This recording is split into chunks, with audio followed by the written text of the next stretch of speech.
Hello? I'm confused. Hello. Hi everyone. I'm genuinely confused. I've lost everything. I've lost my windows. Where have me windows gone? I'm confused. What's going on? Things aren't where I expect them to be, and I'm scared and I'm confused and I don't know where I am and why is this room all orange? What? Okay, things are in the right place now. Thank you for your patience. Hello. Welcome in, everybody. How you doing? Hello. Hello, M0. Good evening. Good evening to you too. Hello, Seon. Hello, Nightmind. Gorilla Stream. Yes, I am indeed mastering the Gorilla Stream Fair. Persistent and never ending, indeed. There's going to be every single day at this rate. No, it won't be. It won't be. But who knows? Maybe. No, it won't be. It won't be. Don't get your hopes too high. Hello, Potter. Hi, how you doing? Hello, Guns. Hello, Yoavco. Won't be able to watch because no battery. No, go and find your charger. Go find it. Oh, thank you for dropping in anyway. And thank you, Yumi Chi-san, for the follow. Thank you. Welcome in. You're now part of the participant pool. Welcome in. You might have to take part in my research. Hello, Astro. Hello, Shoebum. Hello, Woodsticks. Welcome in, everybody. How you doing? How you doing? I hope you're all good. And thank you for the subscribe. Thank you for the sub, Yumichi-san. Thank you so much. Thank you, thank you. You've actually just purchased a research assistant contract, so you have to help me do my research now. I apologize. It was in the terms and conditions. You read them, right? You read them, right? Thank you so much. Hi, Velas Tarragon. Hi, how you doing? How you doing? Finally caught a stream. Yes, welcome in. Welcome in. You're reading a paper too, but you were feeling EP? Well, you ain't going to be EP after this because I've had caffeine and I've had a large amount of sugar. So we're going to read until I crash. That's the plan. I'm not joking. Okay, context for this, because I swear there is context. No, you know what? I'm just going to say it without the context and you have to work out the context. I had an entire tub of ice cream for dinner. What do you think is the context? What could be the reason for this? And I have a large amount of sugar in my system and now I'm feeling very excited and ready to read. I'm motivated to learn. I'm ready. I'm ready.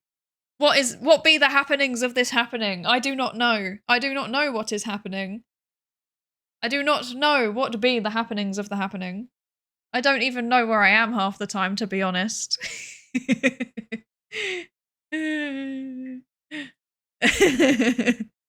Hi, Bobo. How you doing? How you doing? Welcome in. How are you? And hi, Psychotrist. Hi, Ed. How you doing? Welcome in. Your PhD got accepted? No, that's not the reason I ate an entire tub of ice cream, actually. That is not the reason. Yeah. No, not hormones. Don't know what you mean by context. I eat a tub of ice cream all the time. That's valid. That's very valid. Ice cream has milk. That hurts, Carl. The tub, it said, it did not say ice cream. It said frozen oat dessert. So it will not kill me. Wait, hello everybody. What's going on? Why is Ed bringing so many Doritos? Hello everyone. What's going on? Thank you, Ed. Thank you. Hi everybody. Hello, for an odor. I hope I'm saying that right. Hello.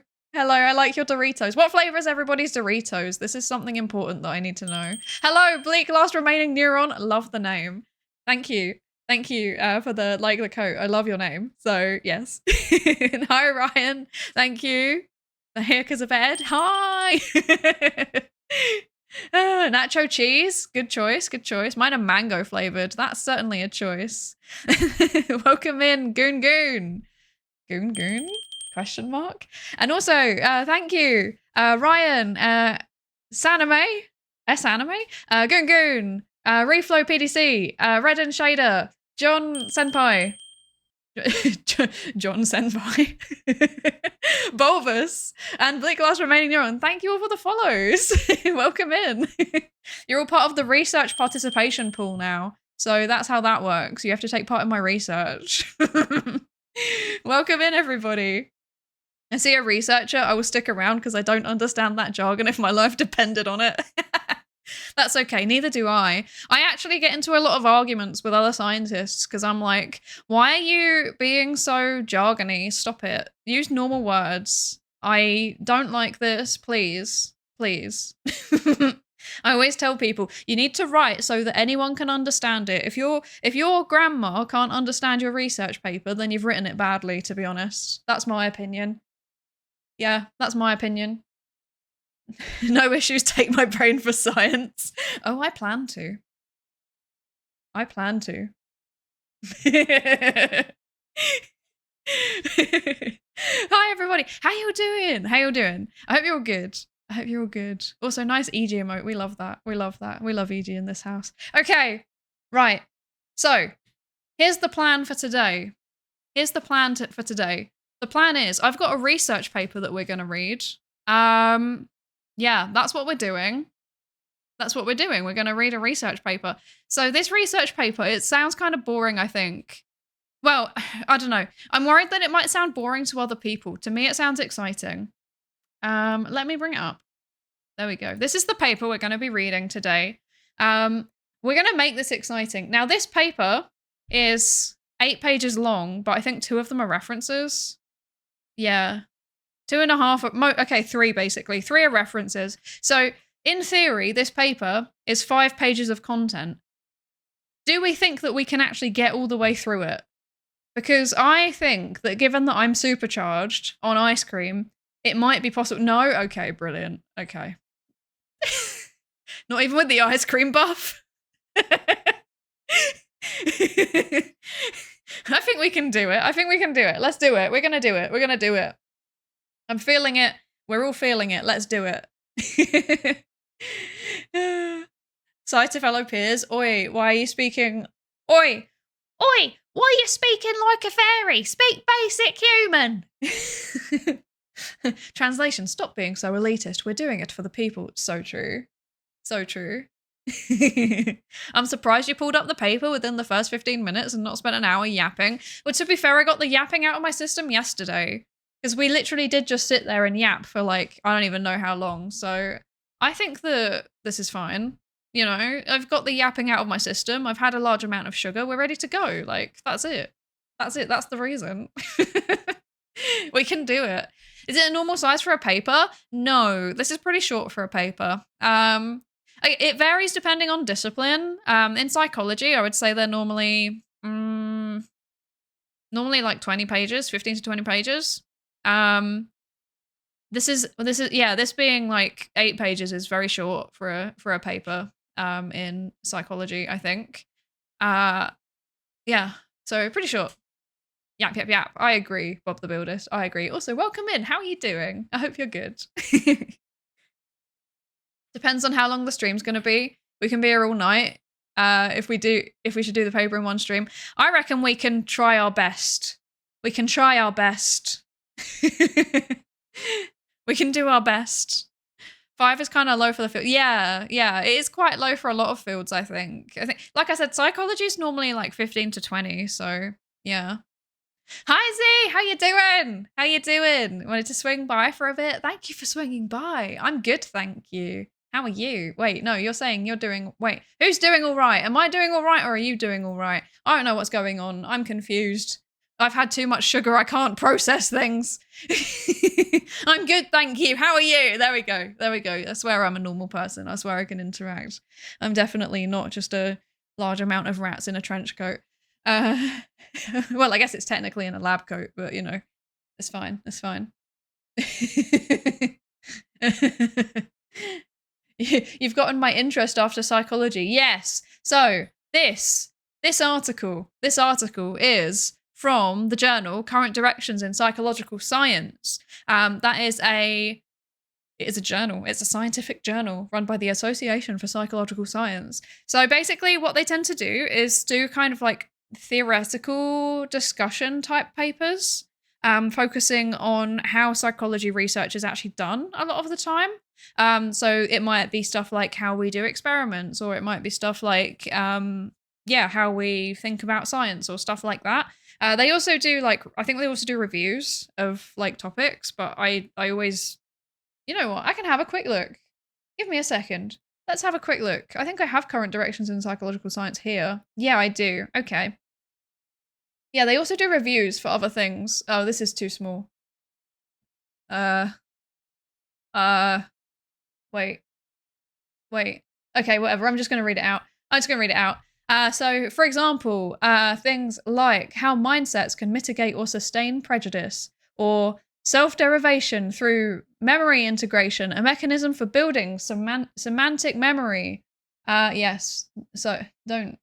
It's trying to get me to sync my library. Go away. Or the antecedents of transformer models. So, yeah. Or, I can't read.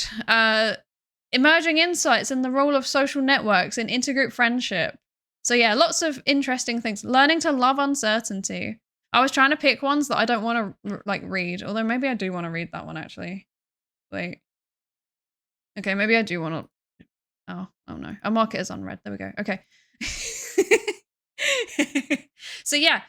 So that's what this journal tends to focus on. I don't know if that makes any sense. I usually read zoology papers, and those can be way too long sometimes. Yeah, I think that's the same with most disciplines, to be honest. I think that's the same for most. Did I say hi to you yet, Doc Rect? Hello. I'm sorry if I didn't. Hello. As an Italian, I give you the permissions to do an Italian accent. I don't even know what that sounds like, though. Because, like, the only Italian that I'm in regular contact with in real life doesn't really sound Italian anymore, because they've been living in the UK for like 10 years at this point. So I don't actually know what it sounds like. I legit don't know what that sounds like. That's a bit can you is there another one? I don't know what it sounds like. Oh no.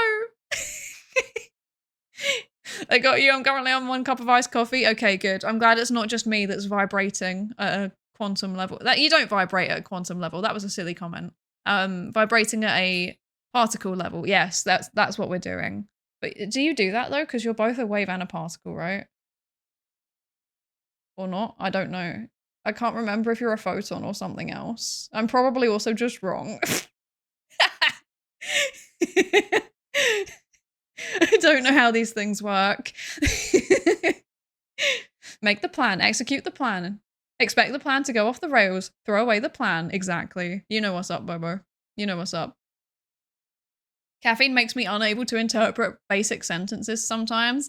So the thing it does to me is that, like, I know lots of people say, like, oh yeah, caffeine helps me, like, focus. But for me, it just makes me distracted faster, if that makes sense. Like, if I'm in a mood where I can focus, I will focus. If I'm in a mood where, like, I can't focus on the thing that I'm meant to be doing and my brain is focused elsewhere, then I will just focus elsewhere but do more of it. So, what does this say about me? I don't know. Like, if I'm meant to be at work and then my brain is like, you should be doing VTuber stuff instead, and you should definitely be editing a video right now, then I will sit there and I will power out like 4 shorts in an hour, and then I'll be like, okay, I've met my distraction need. I'll go back to work now. Thankfully, my employer is very, very accepting of this, and basically they're just like, yeah, just as long as you do the right number of hours at some point in the week, then it's fine. So that's good. Maybe a small amount of rats in a trench coat, maybe, considering the size. Okay, that's true, actually. I can't deny that. I'm not a very large amount of rats. I am just I am a amount. An amount. Hi, Bushy, how you doing? Swinging in now that I finally made a submissible version of my memo. It looks shiny and official since I have to follow the actual court guidelines. Very nice. Very nice. Now I want a nailer to draw you as 3 raccoons in a lab coat. Okay. Good in theory, but we don't have raccoons in in Ireland? What would I be instead?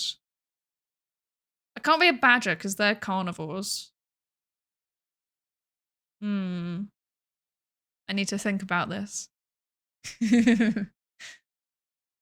I always wonder how meta-science research is done. I assume it's quite collaborative. I mean, it depends. It can be quite collaborative. You can do like really big scale tests of things, especially if you're working with like a funder to test how funding changes affect what people are doing, for example.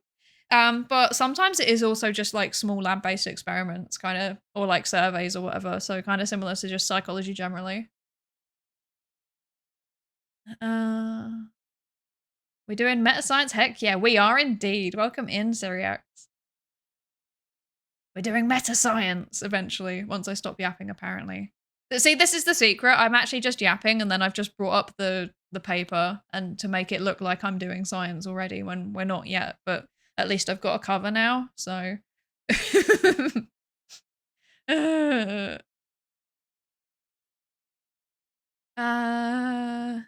With plant biotech and molecular biosciences, they clock between 15 to 80. I'm not a fan. I'm not a fan.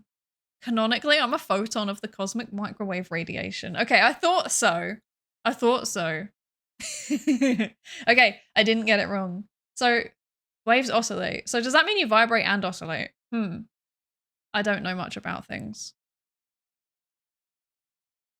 You use caffeine to get more energy. I just use melatonin because it works in a funny way. What? That's the first time I've heard of that. Just add a schwa at the end of every word and you're halfway there. Eh? What? How does that work? That doesn't sound like Italian in my head, but I don't know. My entire, like, it's, I think I probably have the only thing I can think of is literally my friend, and like they have a like a very unique accent, and it's not just Italian, so I don't think that it would, and I couldn't replicate it even if I tried. The reason why I've set the accent challenge to be UK only is because I'm not, partially because I don't want to, it is partially that I don't want to do something offensive, obviously, but it is also just partially that if I don't hear the accent regularly, then I don't really know what it sounds like. So like, I can kind of approximately hear in my head like what various kinds of American accents sound like, right? Because it's on the TV, or like my friends have them or whatever. I know what roughly different Irish accents sound like because I live here. I know roughly what different British accents sound like because I am British. But like anything outside of that, I'm like, I don't actually know. I don't know. I have big confusion. When I drink coffee, I vibrate at the cosmological level. Incredible. Incredible. Yes, let's take this moment. When Bobo's reading the long papers, we should steal the forbidden breed. This is excellent. Excellent idea. Superluminal C. Oh my gosh. How do you go faster than C though? Is that the secret? Is we just need to give Z caffeine and then we work out how to travel faster than light? I should do the Mithridates 6 thing. Ooh. And build up my poison tolerance by taking small amounts of poison. Please don't do that. That's not a good idea. It's not a good idea. Why do so many of you have caffeine addictions? What the heck? To be fair, I've had that too, and it wasn't fun. It wasn't fun. Not recommended from my part. So here's the story of my caffeine addiction. I had a caffeine addiction when I was an undergrad, right? And basically it was my second year of my undergrad. And first year was really, really easy because I basically studied most of it at school. So it was just repeating stuff. So I was like, oh, this degree thing's really easy. So then I slacked in my second year. And then it hit me like a truck. But the problem was that I'd also signed up to be like working. So I was also working part-time alongside it. And I'd also signed up to be like volunteering quite a significant number of hours a week. So I think I was working 2 days a week and volunteering 1 or 2 days a week. And that included like once a month I had to do an overnight shift as well. So basically I was losing half of my week to like other stuff. And then I was also like on a society committee at the university as well. So I was losing probably a day every other week to that. So basically on average I had 2 or 3 days in a week for university, but also that was meant to be my rest days too. So it ended up that I struggled. So I developed a quite serious caffeine addiction. I had like 4 to 6 coffees a day just to get all of my work done. But you know what? I got good grades. It worked. I wouldn't recommend it, but it worked. It worked. I almost wish it hadn't. Math papers be like 4 sentences and 24 equations. That's the entire paper. I mean, that is literally what they're doing though, right? So that's fair. That's fair. There's an Italian in, I believe, HoloLive. I think she's like lion-based. I just remember her takes on pizza and pasta. Yes, Raura. Raura Pantera. Yes, I know her. I know of her. I know of her.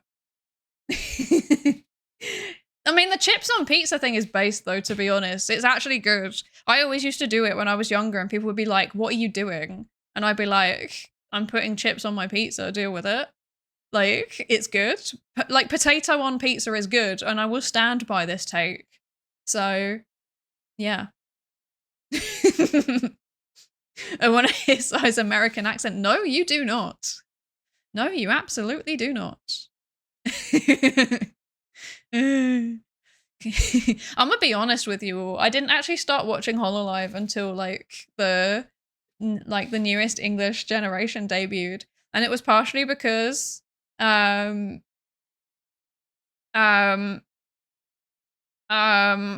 British. I had to support British. Yes.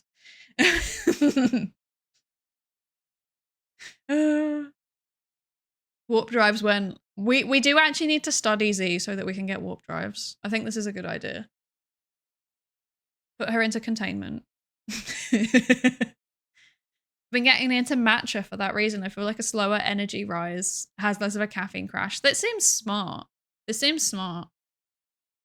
I've done the thing where I swap to decaf sometimes as well, but this morning I actually had coffee as well. So I've had the double whammy of like coffee this morning and also a large amount of sugar. So that's not good. Gotta have caffeine to work 15 hours a day. Yeah, that was legit my undergrad experience, to be honest. I think my caffeine addiction was inherited. Huge family of tea and coffee drinkers. I only proved it when I copied my mum's habit of drinking black coffee. Yeah. Yeah. See, okay, here's the thing though. I think that some baseline level of caffeine addiction is actually just like built into my genetics because like, yeah, also a large family of tea drinkers.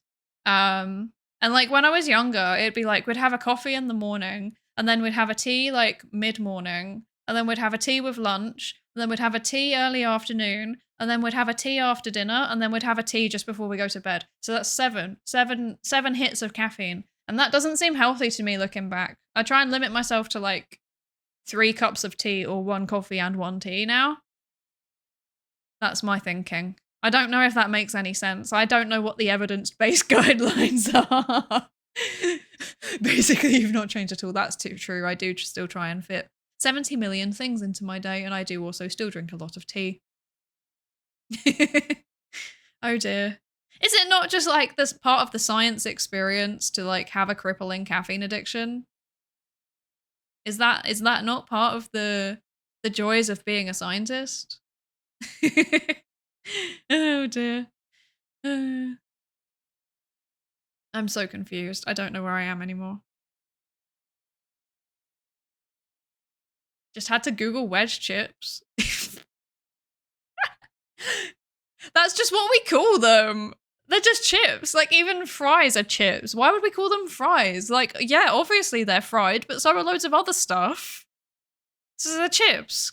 Because when you are cooking them, you chip them. They are chipped potatoes. So chips makes more sense logically. Now, you could say that they're also fried potatoes. And sure, you've got an argument there, but to that I say hash browns are also fried potatoes, but they're not chips. So take that.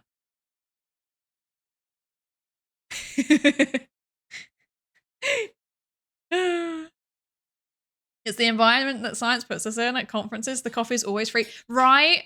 It's terrible. How am I meant to how am I meant to avoid caffeine when you literally at every single seminar, every single conference, there is just tea and coffee available all the time. Like the most recent one that I went to, it was literally just permanently out. Like, and you could just go between and there was I don't know what, 3-4 breaks over the course of the day. And you just go and there's coffee before, coffee in the first break, coffee at the beginning and end of the lunch break, and then coffee in the afternoon break, and then also afterwards. So it's 6 times. How am I meant to avoid an addiction when you give it to me 6 times? And it's free, I'm gonna take it. Come on. Oh no. Oh no.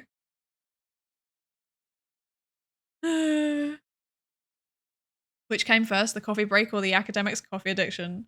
Dynamical system. True. I actually don't know. I don't know. I often wonder this myself.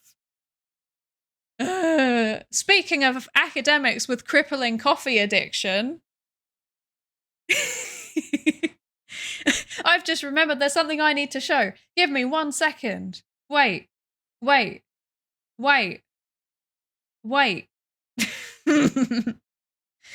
If I'd been prepared, this would have gone a lot better, a lot smoother. But alas, I'm never prepared. I don't believe in being prepared. And then it comes to the point where I need to be prepared, and I'm like, oh, I should have been prepared. And then, oh wait, I actually was prepared this time. Okay. Okay. I'm gonna put this away for a second, because I've just remembered there's something that I need to plug.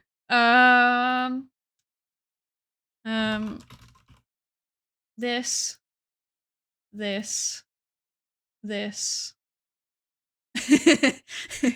I'm so bad at doing something and talking at the same time, because the thing is that I think through what I'm doing in words, right? I've got a very, very strong auditory what's the word? I've got an internal monologue, and it's very, very strong, and if I'm not talking to myself, then I can't do the thing. Also, hi Vantura, how you doing? I don't think I've said hi to you yet. I'm also really far behind on chat, which is terrible. And hi Zerkia, hello! How are you? I'm sorry, I'm really, really far behind on chat. I'm at the point where I just gotta give up. I think we're all just talking about caffeine addiction anyway, so yeah. Chips on pizza. Wait, it's a staple. Wait, it's a staple in Italy. It's called an Americana. The pizza? Okay. I feel validated, because I always used to do it and everyone used to bully me. And I'd be like, no, this is legit, try it. And they never would. They'd be like, that's wrong. But then, you know what? I know somebody who used to dip their chips into their milkshake, and everyone would be like, tee-hee, that's so quirky. And I'd be like, no, that's not quirky. That's actually offensive. Don't do that. And then everyone would be like, no, it's cute. Let them keep doing it. And I'm like, but why can't I have chips on my pizza though? You know? I think this is very unfair.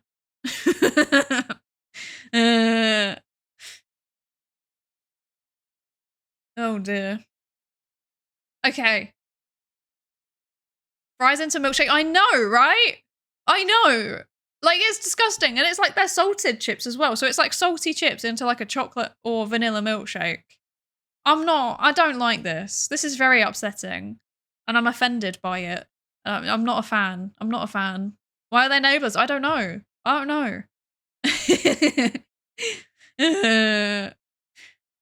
The Wendy's dipping chips in the Frosty is a thing in the US.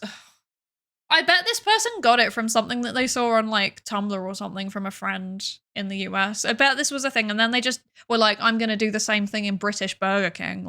Come on, don't do that. My Pringles paprika into condensed milk. No, Night Mind. Oh, that actually just made me move in weird ways because that upset me so much. Okay. No. Anything is better than pilk. That's true. I didn't know what that was until I started talking to some Hololive fans. And then I was like, why are you all obsessed with this? And they were like, it's just a meme, innit? but then they actually drink it. I'm like, why? Why? It's Pepsi and milk. It's, no, not a fan, not a fan. Okay, here's the thing that I was going to show you. Ta-da! That's right, I'm plugging. Wait, where's the, oh, thank you, husbando. You beat me to it. I'm plugging. Z and Mylin are having their V Theorem debut next weekend. I think it's, I forgot the time. Oh dear. 6 p.m. UTC on Saturday. Okay. So if you're on YouTube, go and first of all subscribe to both of them and then also watch it. Because personally, I'm very excited. And also, look at this amazing art. Mylin did it. It's amazing. Wow, new VTuber group. Since when? Can't tell if joke. Please help. The autism is blocking me. But yeah, that's happening. And I'm excited. Huge shout out to Mylin for the adorable art, right? It's amazing. They do such good art. Makes me happy. Let's go. I'm excited. Okay, should we go back to should we read the actual paper now? So given that it's a group of science VTubers, should we actually do some science now? It's a joke. Okay, good. Thank you. Thank you for clarifying. Apparently the sugar is also giving me very strong tism energy, so please be patient with me today. This is too big. This is bothering me. Ah! Okay. There we go. Okay. There we go. Okay, we're fine. We're good. Okay, let's go. Can I? Yeah, there we go. Okay. I'm happy. I'm in the right place. Potentially at the right time. I'm not even sure anymore. The right time. It's been an hour almost. It's been 40 minutes, so that's better than normal. Okay. It's the Riz. That's very true. Is it? Wait. Tis Riz. Yeah. I have way too many tism colleagues. This feels normal. Yeah, same actually. Same. I mean, yeah, I've just accepted it. I've just accepted that I occasionally have to be like, I don't get the joke. Can you? And I'm very confident doing it now. But sometimes I weaponize it, okay? Because if somebody tells like a really, really bad joke, like a joke that makes me feel weird, then I'll just, even if I understand what they're saying, I'll be like, I don't get it. Can you explain it to me? And like, because it's like a normal thing for me to do, nobody questions it. So that's quite funny. I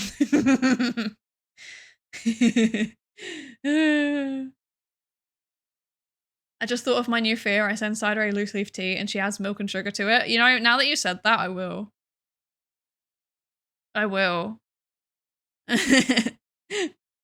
We're actually going to read the paper. I thought it was all an elaborate joke. Yes. It was, I mean, to be honest, it normally is an elaborate joke. Normally the premise is that I bring up the paper and then we never actually get to the paper. Maybe we read the abstract if we're lucky. So this is going fairly like standard right now. Okay, so I'm just pre-equipped with the power of tism. So true, that's me. That's a dispense strat actually. It's a good one, right? It's a good one. Okay, right, so this is the paper that we're reading today. We're reading a paper, very exciting, very cool. Okay. So, the paper is effect size magnification. No variable is as important as the one that you're thinking about while you're thinking about it. And it is by Gandhi, Benjamin Manning, and Angela Duckworth. It was published in Current Directions in Psychological Science in 2024. But it doesn't have... Oh no, on here it doesn't have like a volume and issue number, but I think it actually does. So, yeah. So, this is just an old version of the PDF, but nothing's really changed since then, so it's fine. Okay. So this is what we're reading today. It's a very short one. I, believe it or not, I did actually skim read this one today. And by skim read it, I mean that I put on you know, one of those text-to-speech things? I put on a text-to-speech thing while I was wandering around doing other stuff and vaguely kind of half listened to it. So I think I kind of already know what they're talking about, but we'll see. It probably went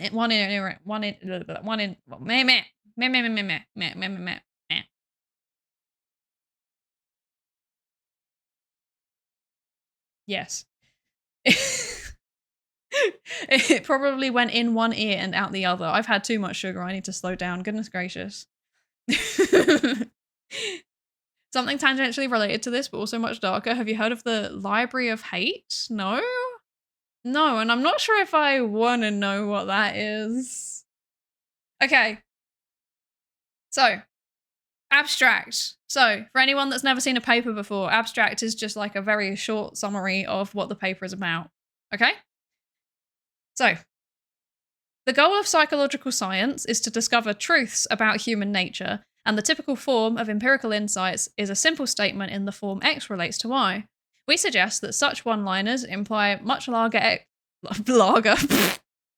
Goodness gracious, that was a British moment. Oh my gosh. We suggest that such one-liners imply a much larger XY relationships than those we typically study.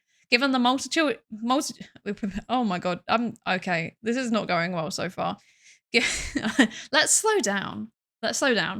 Given the multitude of factors that compete and interact to influence any human outcome, small effect sizes should not surprise us.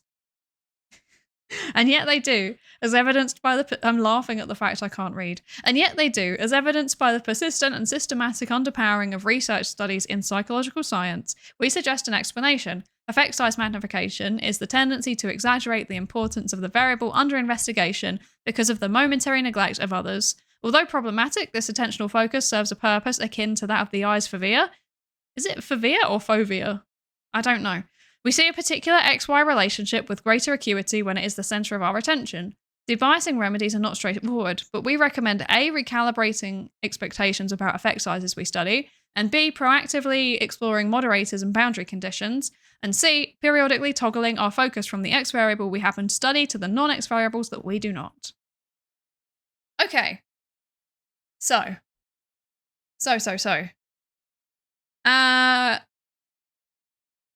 I mean, okay. For me, this actually is quite a straightforward abstract, so that's always quite nice. But I don't know if it is for the rest of you. So basically what they're saying is when we're doing science, at least in psychology, we tend to look at whether one thing affects another thing or whether one thing is related to another thing. So like correlations or causality or whatever. And we tend to kind of, not always, but sometimes we tend to kind of pick one thing that's going to be the X or pick one thing that's going to be the Y. And then as in like one thing that's going to be the predictor and one thing that's going to be the outcome. And then we kind of like fixate on it. And I'm definitely a bit guilty of this. I've done this. I feel attacked. Yeah. So they're saying that we tend to, so that means that when we're looking at a relationship, we just kind of like ignore all of the other things that might be contributing. And then that means that when we finally get our results and it's got a fairly small, the relationship is fairly small in size, we're like, why is it so small? What's going on? Why is it so small? Even though like if we take a step back and look at the bigger picture, obviously it's going to be small. So yeah. I guess this paper's going to be just about that. Yeah. Does that make sense? I hope that makes sense. Good keywords for the paper. Maybe borrow some of them for your stream tags. Which one? Overconfidence? Definitely overconfidence. This is something Kunth says is true in every science. Ooh. That even considering a relation to be research implies a research program. That's very true. Focusing illusion, perhaps. That would be a good one. Yeah, I feel like this is a thing about, this definitely isn't like a psychology specific thing, but I imagine that it might be more pronounced in psychology because of the fact that we have so many degrees of freedom in terms of like there are so many things that can influence human thoughts and behavior. So I guess it's probably more amplified. Statistical power as a stream tag, flex on the meta. That would be pretty good too. Will there be a test at the end? No, I hope not. Nobody's told me if there is. Simpsons paradox. I always hear about Simpsons paradox, and then when I see it again, I always forget what it is. What is it? Let's have a look. What is Simpsons paradox?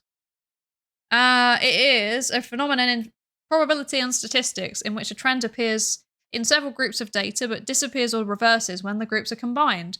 This result is often encountered in social science and medical science statistics and is particularly problematic when frequency data are unduly given causal interpretations. This paradox can be resolved when confounding variables and causal relations are inappropriately addressed in the statistical modeling. Yes, that's what it is. So, you know, actually, I'm going to bring up this. This is a nice visualization. Shout out to Wikipedia. Shout out to specifically to Pace_SV Wiki for this visualization. I'm going to save it. Give me a second. Okay. So, no, not that one. Why was that open? Okay, whatever. And then we'll change this. And then we'll change this to this. And then, okay. And then this. There you go. That's a Simpsons paradox. That's quite small. There we go. This is Simpsons paradox. So when you look at the overall trend, it's going down. But then when you look at the clusters of the groups, each of them have a relationship that's going up. So basically in this situation, you need to control for demographic variables, assuming that each of the clusters is around a demographic variable.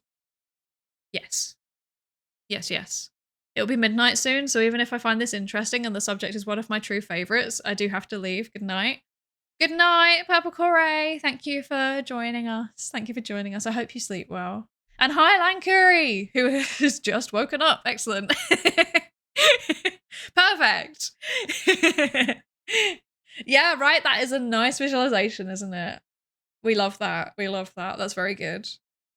Welcome in, Lankuri. How you doing? How you doing? Okay. Right. What am I doing? I'm struggling. That's what I'm doing. I'm putting this away again. That and then that. There we go. Okay. Paper. There is once again a paper. This is very good. Okay. Okay. So, I guess they're going to be talking about this. Honestly, I would say that this is kind of a cognitive bias for scientists. Because this seems very similar to... my voice.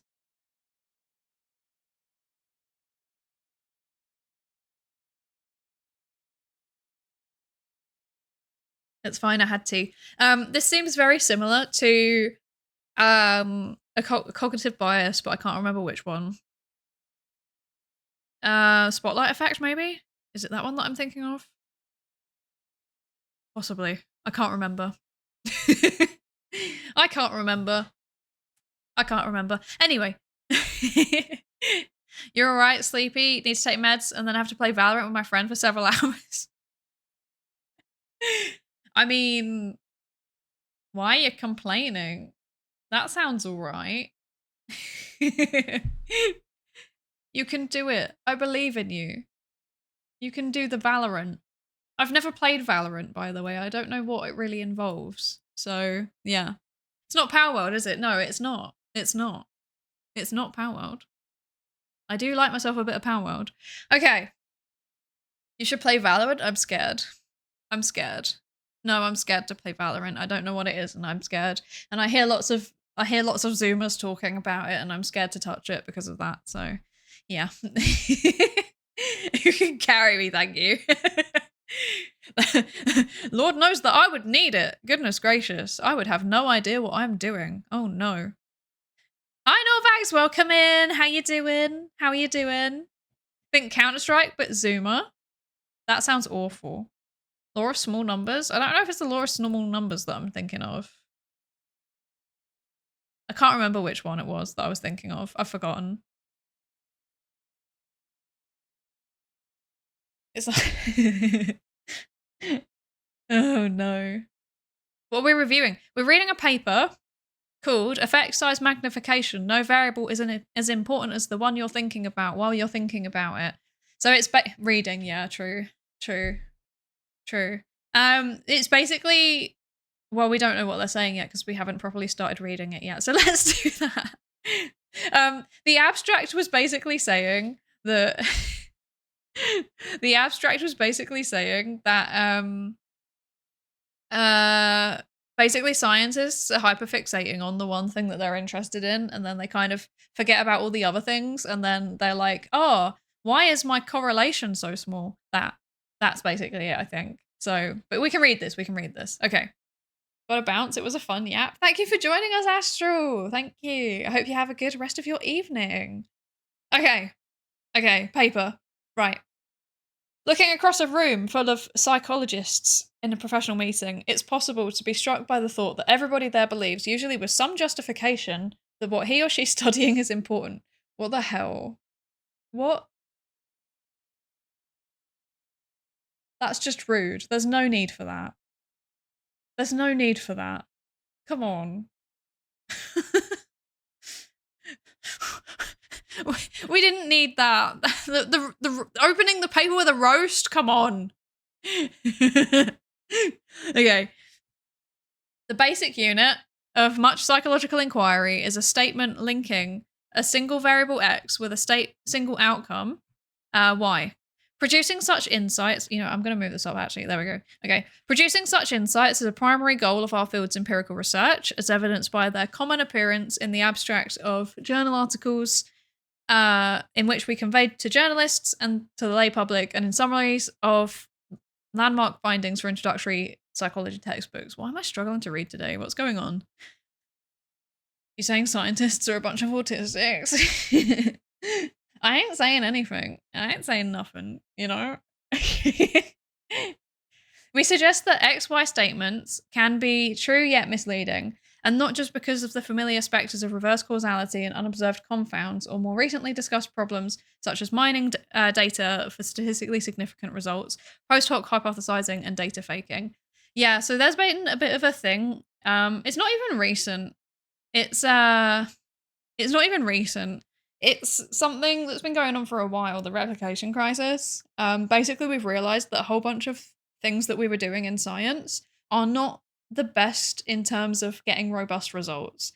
So we're we have been adapting our practices so that we can be a little bit more robust in what we're doing. And this isn't just a psychology problem. This is like a problem across the board. Various different fields have it in different degrees.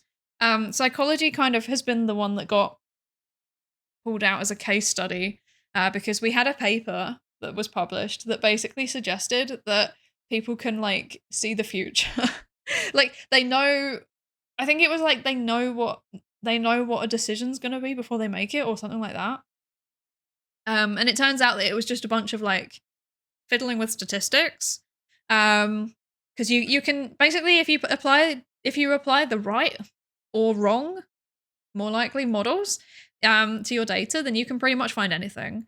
So that is exactly what this is about. Ever since the replication crisis, we have been trying to deal with that and trying to stop things like mining data for statistically significant results, which is basically where you just go through your data and like look at the relationships between everything, and you just pull out the stuff that looks interesting and then present that as though you had always been planning to look at it, which is not ideal, because if you do that over and over and over again, basically there's like a 5% chance that you're going to see a relationship that isn't actually there, but it's just like in the data randomly. So if you keep doing that again and again and again, not fake, but like relationships that aren't actually there end up disproportionately represented in the research literature, which isn't ideal, because then your entire foundation is just based on stuff that probably shouldn't be there. Like it's probably not an actual effect that is worth spending like time and money researching. So yeah, we're trying to fix that. We're doing pretty good so far. We're doing pretty good. I love the neurons on your model's chest pocket. Thank you, Norvax, and thank you for the follow as well. You're now part of the participant pool. Welcome in.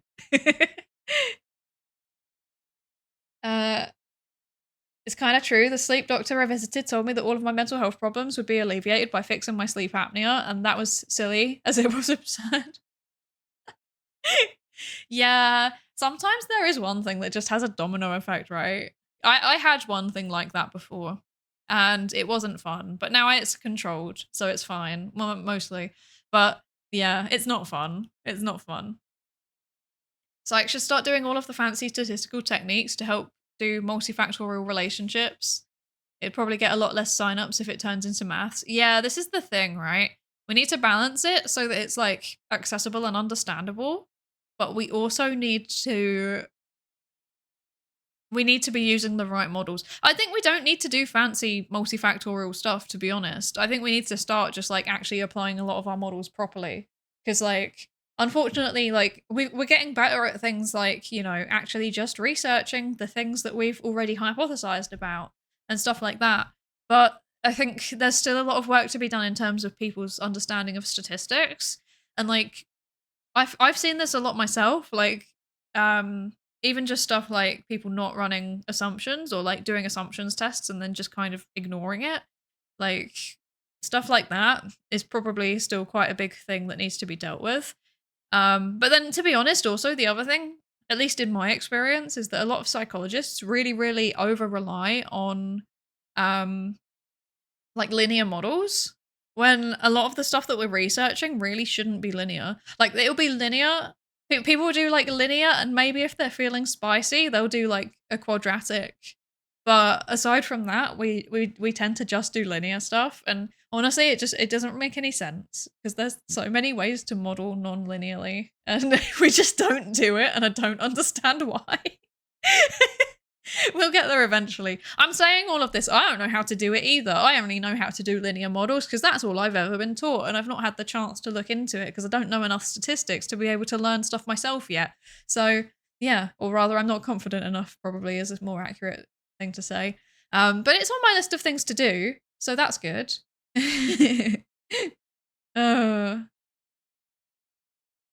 Is psychology a real science? Oh, is psychology a real science? Replicate a study. I'll have you know I have many replications in my Zotero library. Thank you very much.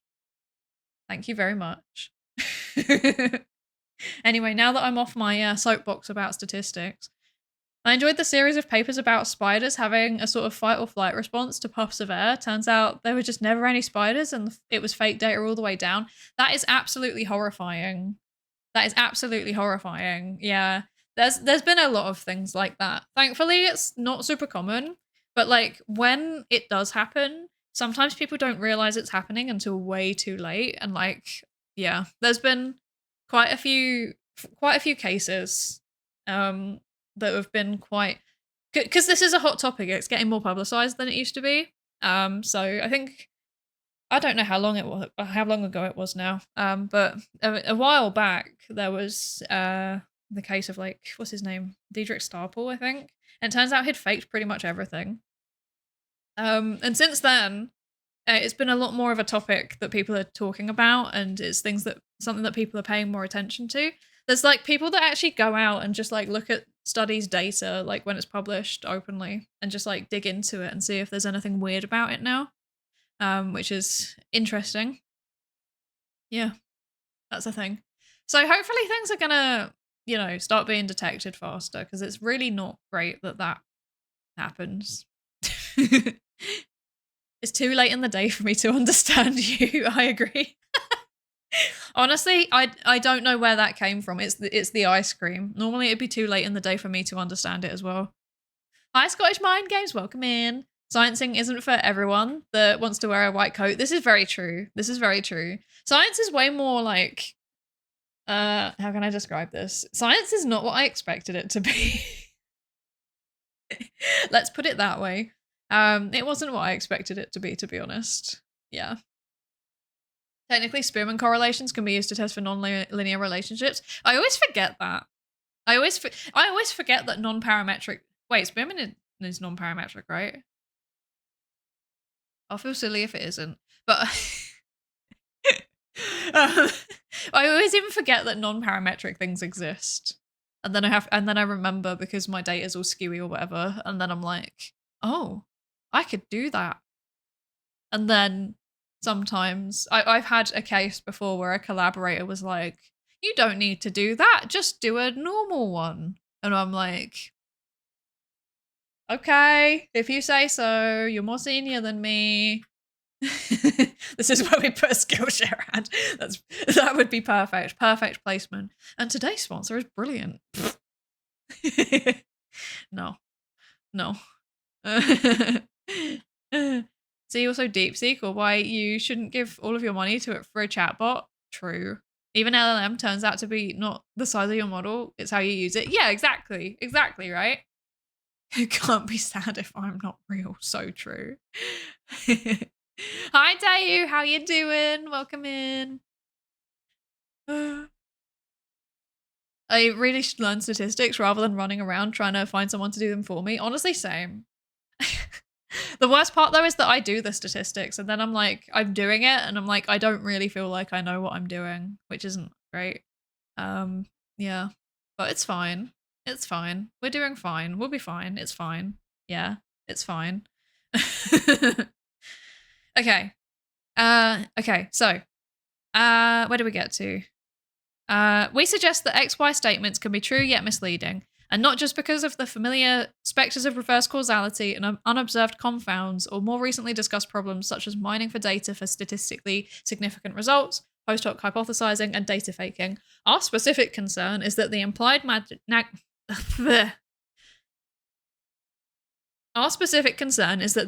magnitude of any XY relationship, particularly when described without qualification or quantification, appears larger than it really is. Okay. So yeah, so they're worried that people are looking at a relationship between two things and they're expecting it to be bigger than it realistically would be. Yeah. I've heard ChatGPT can help with statistics. I wouldn't rely on it. It can hallucinate really bad. I like how I'm coming into this science journal stream and the first thing I hear is, and I'm like, okay, you're more senior than me. Look, if the senior professor tells me to do a thing and I don't feel confident to argue back, then I will just do the thing and let the reviewers argue back. That's my take on it. That's my take. It's okay. The LLM folk love to just take piles of data and stir it until it makes sense. And that's real science too. Yes. Yes. You know, we have a saying in statistics, which is like, if you put in poo, then you get out poo. That's all I'm saying. That's all I'm saying. Hi. XY statements are very limiting as it doesn't take into account the other variables unless they're accounted for. Yeah, exactly. I think this is kind of the fundamental of what they're saying, right? So like just having a plain XY without considering all of the other things, you forget about all of the important stuff that could also be influencing it. But like, I guess they're thinking about like, okay, so this we know that this is an issue. It's like a pretty basic issue in science. But like, why are we still doing it? Why do people who have been well trained and they know what they're doing still do this, right? So I think they're going to be looking at more of the like the psychology of why that happens. Also, hi Rico, how you doing? Welcome in, welcome in. Language models should be used purely for language related reasons. Yeah, but they're called language models for because that's what they're trained on, right? But language includes more than just words. So in some ways I can kind of see it, but on the other hand, I'm like, I don't like it. You know, I don't trust it. Enjoy your lurk, Lovax. Enjoy your lurk. Oh, and you're going to sleep. Enjoy your sleep. I hope you sleep well. I was away for a moment and the first thing I hear is when I get back is, and this stream is sponsored by... We're not sponsored. We're not sponsored. Ask Cosmod to local host? Perhaps. Perhaps. Yeah, garbage in, garbage out. Exactly. Exactly. Exactly. Except we don't say garbage over here because, like, that's not a word that we use. So, when I learned it at undergrad, there was a swear word in there. So, yeah. Yeah. I've had debates with patients about this fallacy. Yeah, it's very well. Funnily enough, the next line is literally, "Why is this error so pervasive and persistent?" It is indeed pervasive and persistent. It is. Rubbish in, rubbish out. Rubbish. Oh my gosh, I can't even. Rubbish in, run it. Ah! I can't speak. I give up. I give up with the. I give up.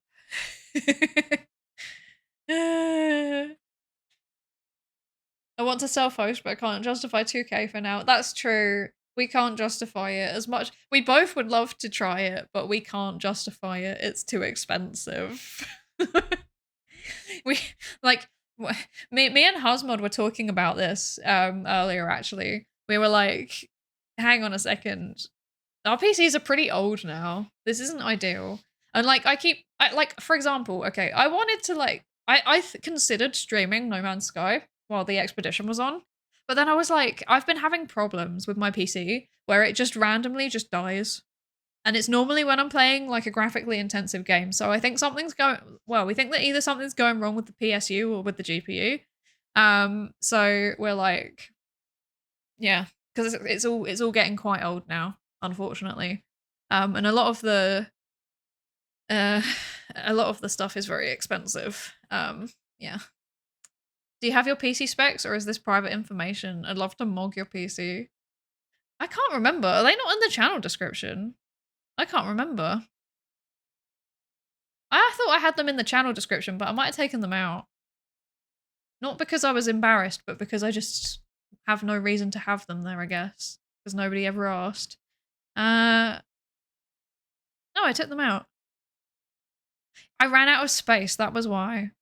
Husmod knows them. I don't know what they are. I don't know what they are. Oh no, they are there. There you go. There you go. I don't know if this is this might be outdated.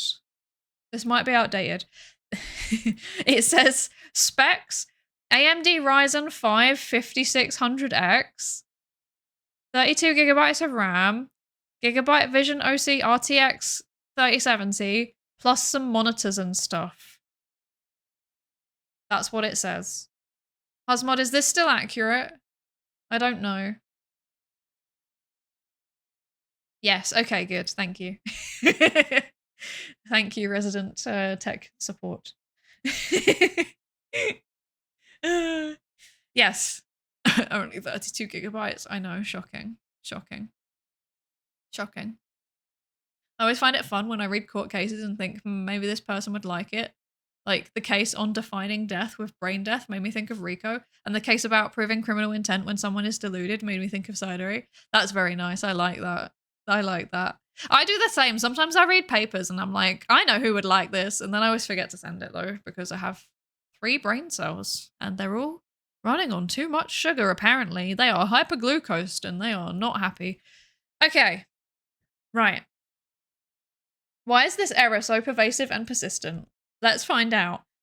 Why, for example, is the one-liner "grittier people are more successful" easily interpreted as an effect size larger than an observed R.1, R equals 0.1 even, which is, yes, grit.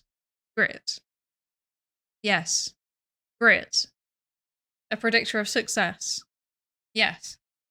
Why does it disappoint policymakers to learn that the average effect sizes of nudges, such as reminding patients that a flu shot is waiting for them? So, like, for example, so like sending a text message or something and like reminding people to do something, or kind of just like a small policy thing that kind of gently suggests that something is a default or is a social norm so that people are more likely to do it, stuff like that.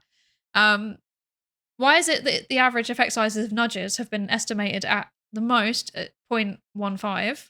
And why do we continue to power our studies as if XY relationships were large enough to detect with just dozens of research participants? Yeah, because it's fairly common in psychology to have a study that's only got, I don't know, like up to 100 people in it. Yeah. Yeah. Milkman is a great surname. That's very true. That's very true. All the money went to fund the PhD. That's so true, actually. That's actually depressingly true. It's often a discussion I have to have with patients' family members. That must be a really intense discussion. I have so much respect for you because I could not do that. I could not do that. Your computer is 5 years old. That's newer than mine, which is 10 years old, and it runs most games fine. So the games isn't necessarily the problem. I think the only game that I had a problem with was Power World, and I think that might just be like partially that it's early access, and like I said, I think that we might also have like a power supply issue potentially. But I'm worried about it playing a graphically intensive game and then also streaming, because remember that I need to, do encoding of the stream, and I also need to do encoding of the recording of the VOD, and I also need to have enough CPU power to make this happen. So yeah, so I probably do need to upgrade at some point, but it's not like pressing. It just means that like certain games I'm kind of nervous to play them until we fix the shutting down issue. Because I don't want my stream to shut off halfway through. That would not be ideal. That is such a heartwarming message, but brain death made me think of Rico, and criminal intent when someone is deluded made me think of Psydere are amazing sentences out of context. That's so true. Oh no. I hope that I don't make everybody think about criminal intent. I don't have any, I swear. It was an accident, officer. Nobody talk about what Psydere did last week. Nobody talk about that.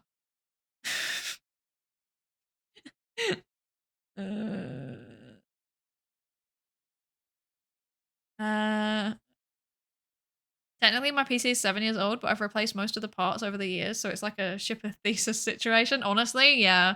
I've done quite a few swaps out too. When I say I mean Husbando has done them, because I'm scared to touch things because I'm very clumsy.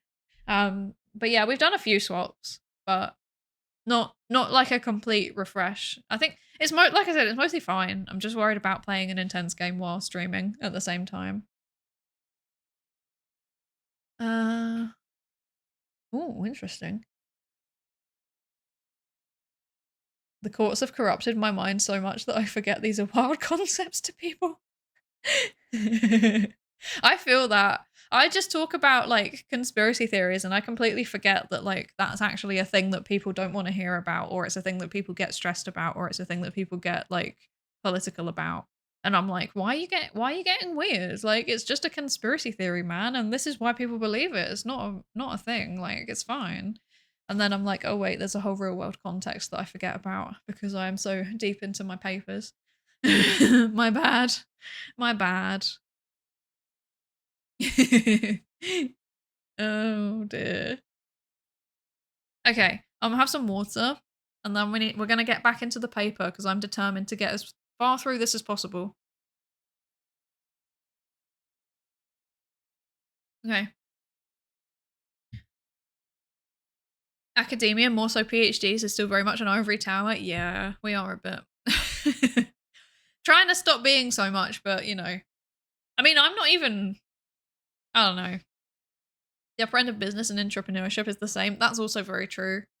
That's true. And to be honest, I think it's a thing in a lot of spheres generally, like especially ones that are kind of like highly regarded socially, if that makes sense, or historically were highly regarded. It tends to kind of be like that, unfortunately. Because yeah, a lot of like I've heard a lot of like charities and stuff like that are kind of similar too. Okay, so on reflection, it is obvious that any psychological outcome Y is influenced by many variables other than the one that we happen to be thinking about. See figure 1. This is figure 1. Yeah, that's how it works. I love this figure because it says so much and so little at the same time. Do you know what I mean? This is a great figure. I love this. That is a figure. It is indeed. It is indeed. Reality versus perception. Any A, psychological outcome Y, is determined by multiple influences. So if this is the thing that we're studying, this is the outcome that we're looking at, you know, like why people watch VTubers. Like, okay, let's go with watching VTuber. Why is watching a VTuber, okay? And we're interested in, I don't know, introversion, extroversion. We're focused on that. So we're researching introversion and how it affects watching VTubers, okay? In this greatly simplified example, 10 variables exert main effects on Y. So all of these other things also influence whether you watch VTubers. It could be like, I don't know, how much exposure you had to anime when you were younger. It could be, I don't know,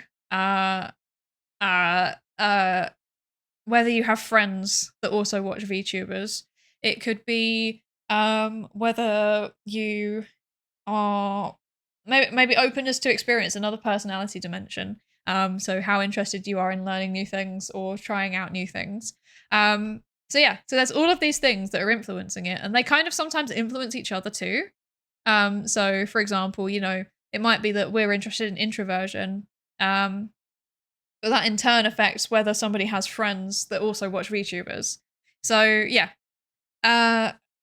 So they can all kind of interact with each other, but we kind of forget about that, and we just kind of like just look at this one arrow here, like, wait, this arrow here, you know? We kind of just look at that and we forget about it. So we forget about everything else. So yeah, that's what that's saying. We think about B, the influence of particular variable X on outcome Y, we tend to ignore all of the others. Omitted from this figure are the 45 pairwise correlations among the 10 independent variables that further reduce the unique variance of Y explained by our focal X. Yeah, so there is a chance that all of these could correlate with each other. Like these could all have relationships with each other. Like as X goes up, X1 might also go up, and X2 might also go up, and X3 might also go up. And then obviously, if that's the case, then as X3 goes up, then so does X1 and X2, etc. They all link together. So yeah. On introversion and openness to experience correlated, I actually don't know off the top of my head. I can't remember. I think all of them tend to correlate together a little bit in some way, because that's just how psychometrics works. Everything is related to everything. It's just it's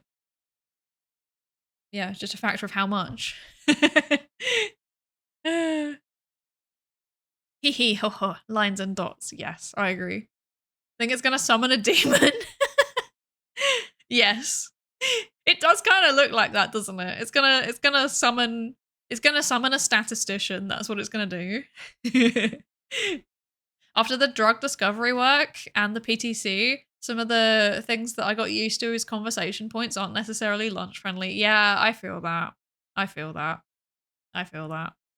I want to use this as a visual aid for explaining health issues. It's all holistic. Yes, it would be really good for that. It would be so good for that. I feel like this is the kind of diagram that you can use for a lot of things. And like I feel like that's fairly intuitive. Like, yeah, maybe it would be more intuitive if there was less things. Like maybe if you had 5 instead. I don't know.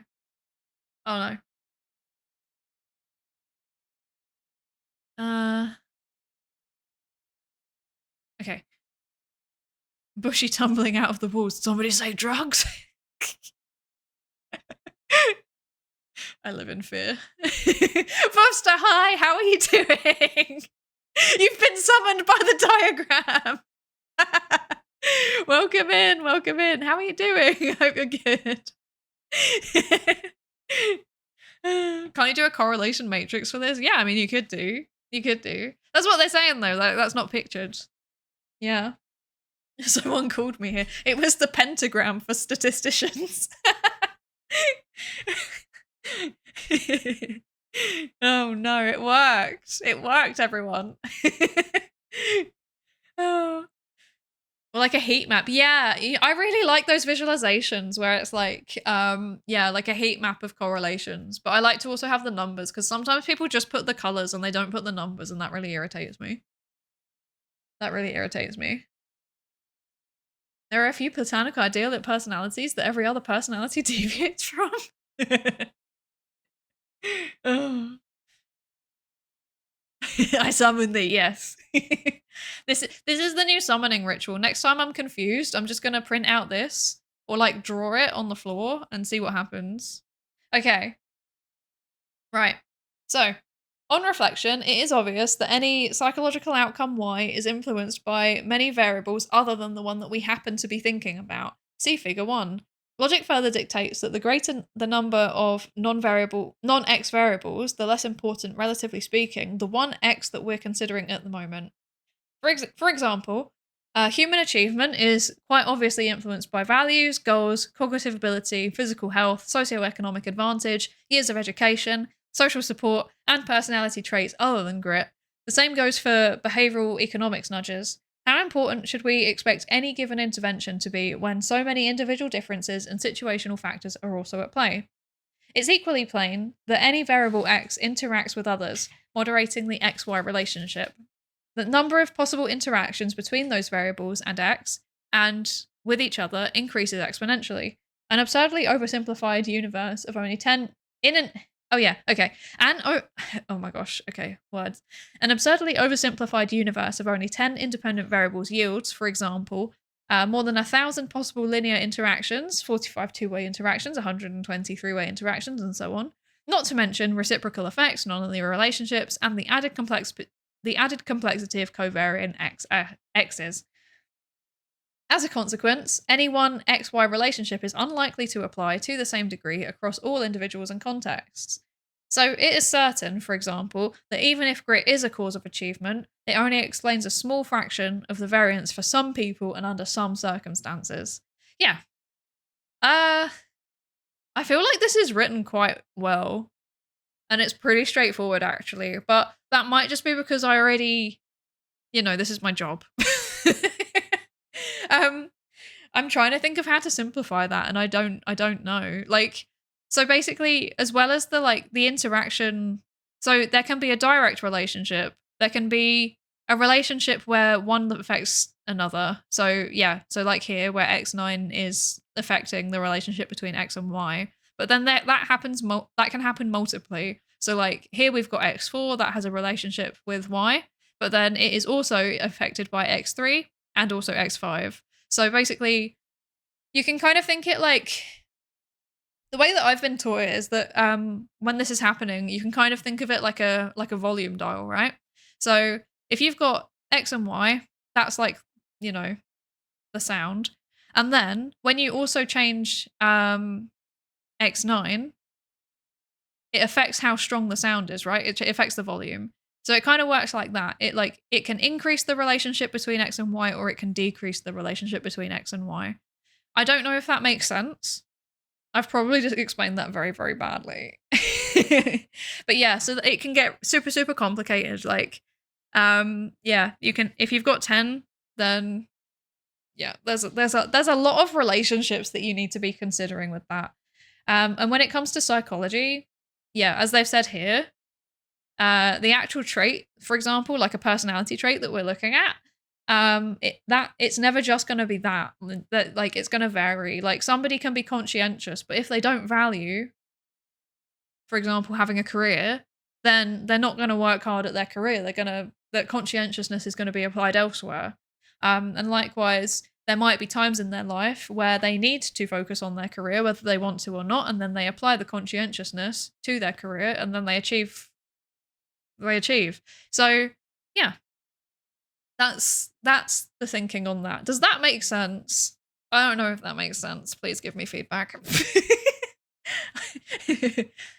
See, I always wanted to do the same thing with my judicial opinions. I read these papers and be like, yep, that's why that motion is correct, but it confuses so many people. V theorem should have a surprise paper swap. I would love that. That'd be so fun. That would be so fun, actually. Imagine me trying to, imagine if Phi sent me a cell and molecular biology paper and I'd just be like, what is going on? Oh no. Oh no. Obviously it wouldn't work if me and Myelin swapped because we do the same thing. We both do psychology, so but maybe we could try swapping and then seeing how do we cope with each other's papers, That would be fun. Sounds like you tried to explain Fourier analysis with that sound example. Possibly. I don't know. I'm very bad at words. I always forget what Fourier analysis is when I see it. Hi, Marie. How are you doing? I hope you're well. Okay. Right. So, what's the most important part out of this? So I think, I messed that up. I think this part's important. Yeah, that's that. Blah, blah, blah, blah, blah. I like the example of grit. That's a useful example. And then it's equally plain that the number of interactions goes up. And then we don't need that specifically. And then this part here, that's helpful. Okay, cool. Cool. That's the one with getting all the individual signals from a lot of signals. Okay, yeah. I vaguely remember. I don't think I've ever done that though, so I don't know. I don't know if that's what I'm talking about. I could send you some CS papers. You can certainly send me them, but I can't promise I will have any idea what's going on. That would be quite funny. I've had to do a bit of like, I've had to read a bit of like, what was it? I've had to read some machine learning stuff before, but like applied to the kind of things that I study. And that was interesting. That was an experience and it was pretty fun. But like the second there's any maths, I'm just like, I'm switching off now. I don't know what that means. I should probably learn maths at some point. Algebra, I don't know what that is. Never heard of her. There's been some humanities papers in machine learning talking about the future. That sounds interesting. That sounds very interesting, actually. I'd love to submit my patient care studies into the ring. We're going to end up having like a paper swap. I love this. We should do this. We should do this. This is an open invitation to send you criminal law reports involving psychology and state of mind. You better prepare for me to send those cases. Absolutely. Even better if you find one that's like somehow linked to like, you know, like not non-typical beliefs, if that makes sense, like pseudoscientific beliefs and stuff like that. If you can find ones that are linked to that, that would be very interesting. That made me very happy, and I could make an attempt to read it on stream potentially. Yeah. I can send you some computational linguistics papers. Please actually do. Why are we starting a whole journal swap? I love this. Don't worry, it has little algebra. Okay, cool. Abstract nonsense on the other hand, oh no. Oh no. Oh no. Maybe this should be like, maybe we should do this at some point, like some kind of like paper readathon where I attempt to read a paper from a different discipline and people submit the papers. We should do this. This is a great idea, Bushy. Begins to pull phytocannabinoid. Oh gosh, I can't even. Phytocannabinoid and ECS interaction papers. Yes, I agree, Bobo. Okay, I'm scared. Spin the wheel, get a random paper. Oh yeah, no, it would be a really good collab as well. It would be a good collab. I remember when me and Phi tried to do a collab journal club and then my internet exploded. That was funny. Electrical engineer here. You said you love math and can't get enough of it, right? I can send you some really cool EE papers. Look, I would try my best. That's all I'm saying. I would try my best. I would try my best. Okay, so we suggest that the act of studying the relationship between X and Y inadvertently leads us to ignore the multitude of factors other than X that also influence Y. Likewise, we tend to momentarily ignore the myriad contexts or individual differences that moderate the relationship between X and Y, including those rendering it weaker or even reversed in sign, or non-existent. And by extension, we tend to overestimate how well the X and Y relationship generalizes, because context is nothing more than a collection of X's at varying levels. In sum, we suffer from effect size magnification, a bias in which the importance of any XY relationship is overestimated when X is considered in isolation from other non-X influences. Like I said, I do this. I feel attacked by this paper, to be honest. Is it orange? Nice. Okay. Math is just like your opinion, man. Exactly.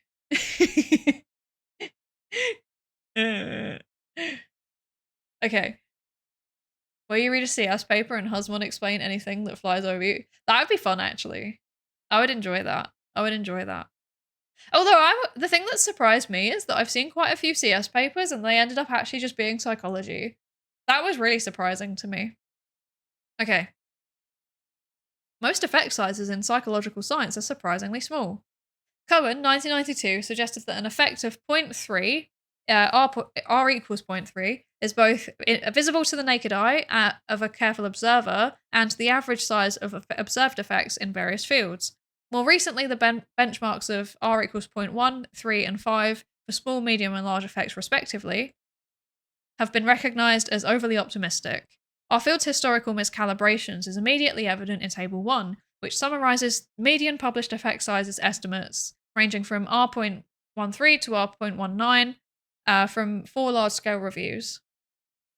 So what's the examples that they've got here? Median of 43 effect sizes for the association of a single environmental influence with a single life outcome from 43 studies, and that was 0.13. Median of 474 meta-analytic effect sizes extracted from 322 meta-analyses summarizing the social psychology literature. So over 25,000 studies over a century. Gosh, that is certainly a work. I've not read that one. That's impressive. That was 0.18. And then median of 147,328 effect sizes reported in the Journal of Applied Psychology and Personnel Psychology from 1980 to 2010. And then the median of 708 meta-analytically derived correlations in social and personality psychology. Okay. Oh no, there's maths. This is a cool table. I like this table. That's useful. Okay. Right. So yeah, basically they're saying that the relationships tend to be quite small. But we expect them to be bigger, but they're small. They're small. What CS paper was actually psych? Well, this might just be a factor of what I've read as well, to be fair. But like, I've read ones where someone recommended me them from CS and they were like, careful, this is a CS paper, you might struggle. And it was about like, I think it was something to do with like networking. It might have been like some kind of social network analysis or something like that. And then I was like, oh, this is actually just psychology. Okay. And it was fine. Yeah. Yeah. Or like a bunch of A/B testing stuff as well. I've seen some A/B testing centered papers that were also just like psychology. Maybe psychology is actually just CS. Maybe CS is just applied psychology. Maybe. Okay. There's a good reason to believe that unpublished effect sizes may be even smaller. For example, Polonin and colleagues estimated the average difference in effect size between published and unpublished studies in meta... Blech. Okay, wait. I'm gonna have some tea and then we'll come back to this sentence.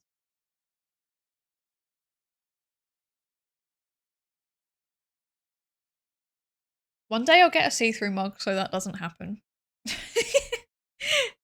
Okay. There is good reason to believe that unpublished effect sizes, so those are results that are hidden in the proverbial file drawer, may be even smaller. For example, Polonin and colleagues estimated the average difference in effect size between published and unpublished studies in meta-analyses to be R equals 0.09 or D equals 0.18. When the Open Science collaboration replicated 100 studies from 3 high-impact journals, the average replication effect size was R equals 0.20, half of the original, which was 0.4. Similarly, 11 years of student replication projects found effect sizes that were half the size of those originally published. Multi-lab replications of 15 meta-analyses yielded effects that were 1/3 of the size of the original published estimates. And recent reviews have estimated the effect of nudges in practitioner reports to be about 1/6 of the corresponding effects in published literature. So basically, things end up being a lot smaller than expected. Yeah. Yeah. Yeah.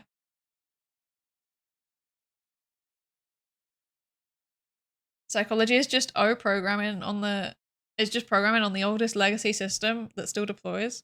So true. So true. When a CS paper is not psychology, then it's maths instead. Exactly, Potter. You know what's up. You know what's up.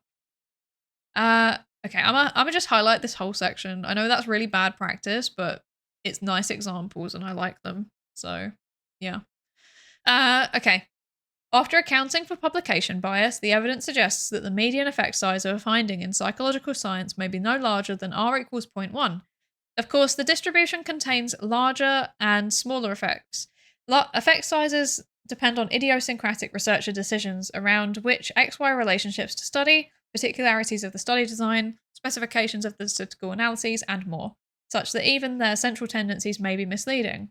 Regardless, we contend that the typical XY relationship studied by psychological scientists is likely so slight that to detect it at all requires a tightly controlled research design, one that effectively minimizes the influence of non-X variables. Yes, I agree. Is that not the point of experiments that we do? I'm confused. I'm confused. I thought that the whole point of experiments and also adding in covariates to statistical models was exactly to control for to minimize the influence of non-X variables. Like, am I missing something? Uh,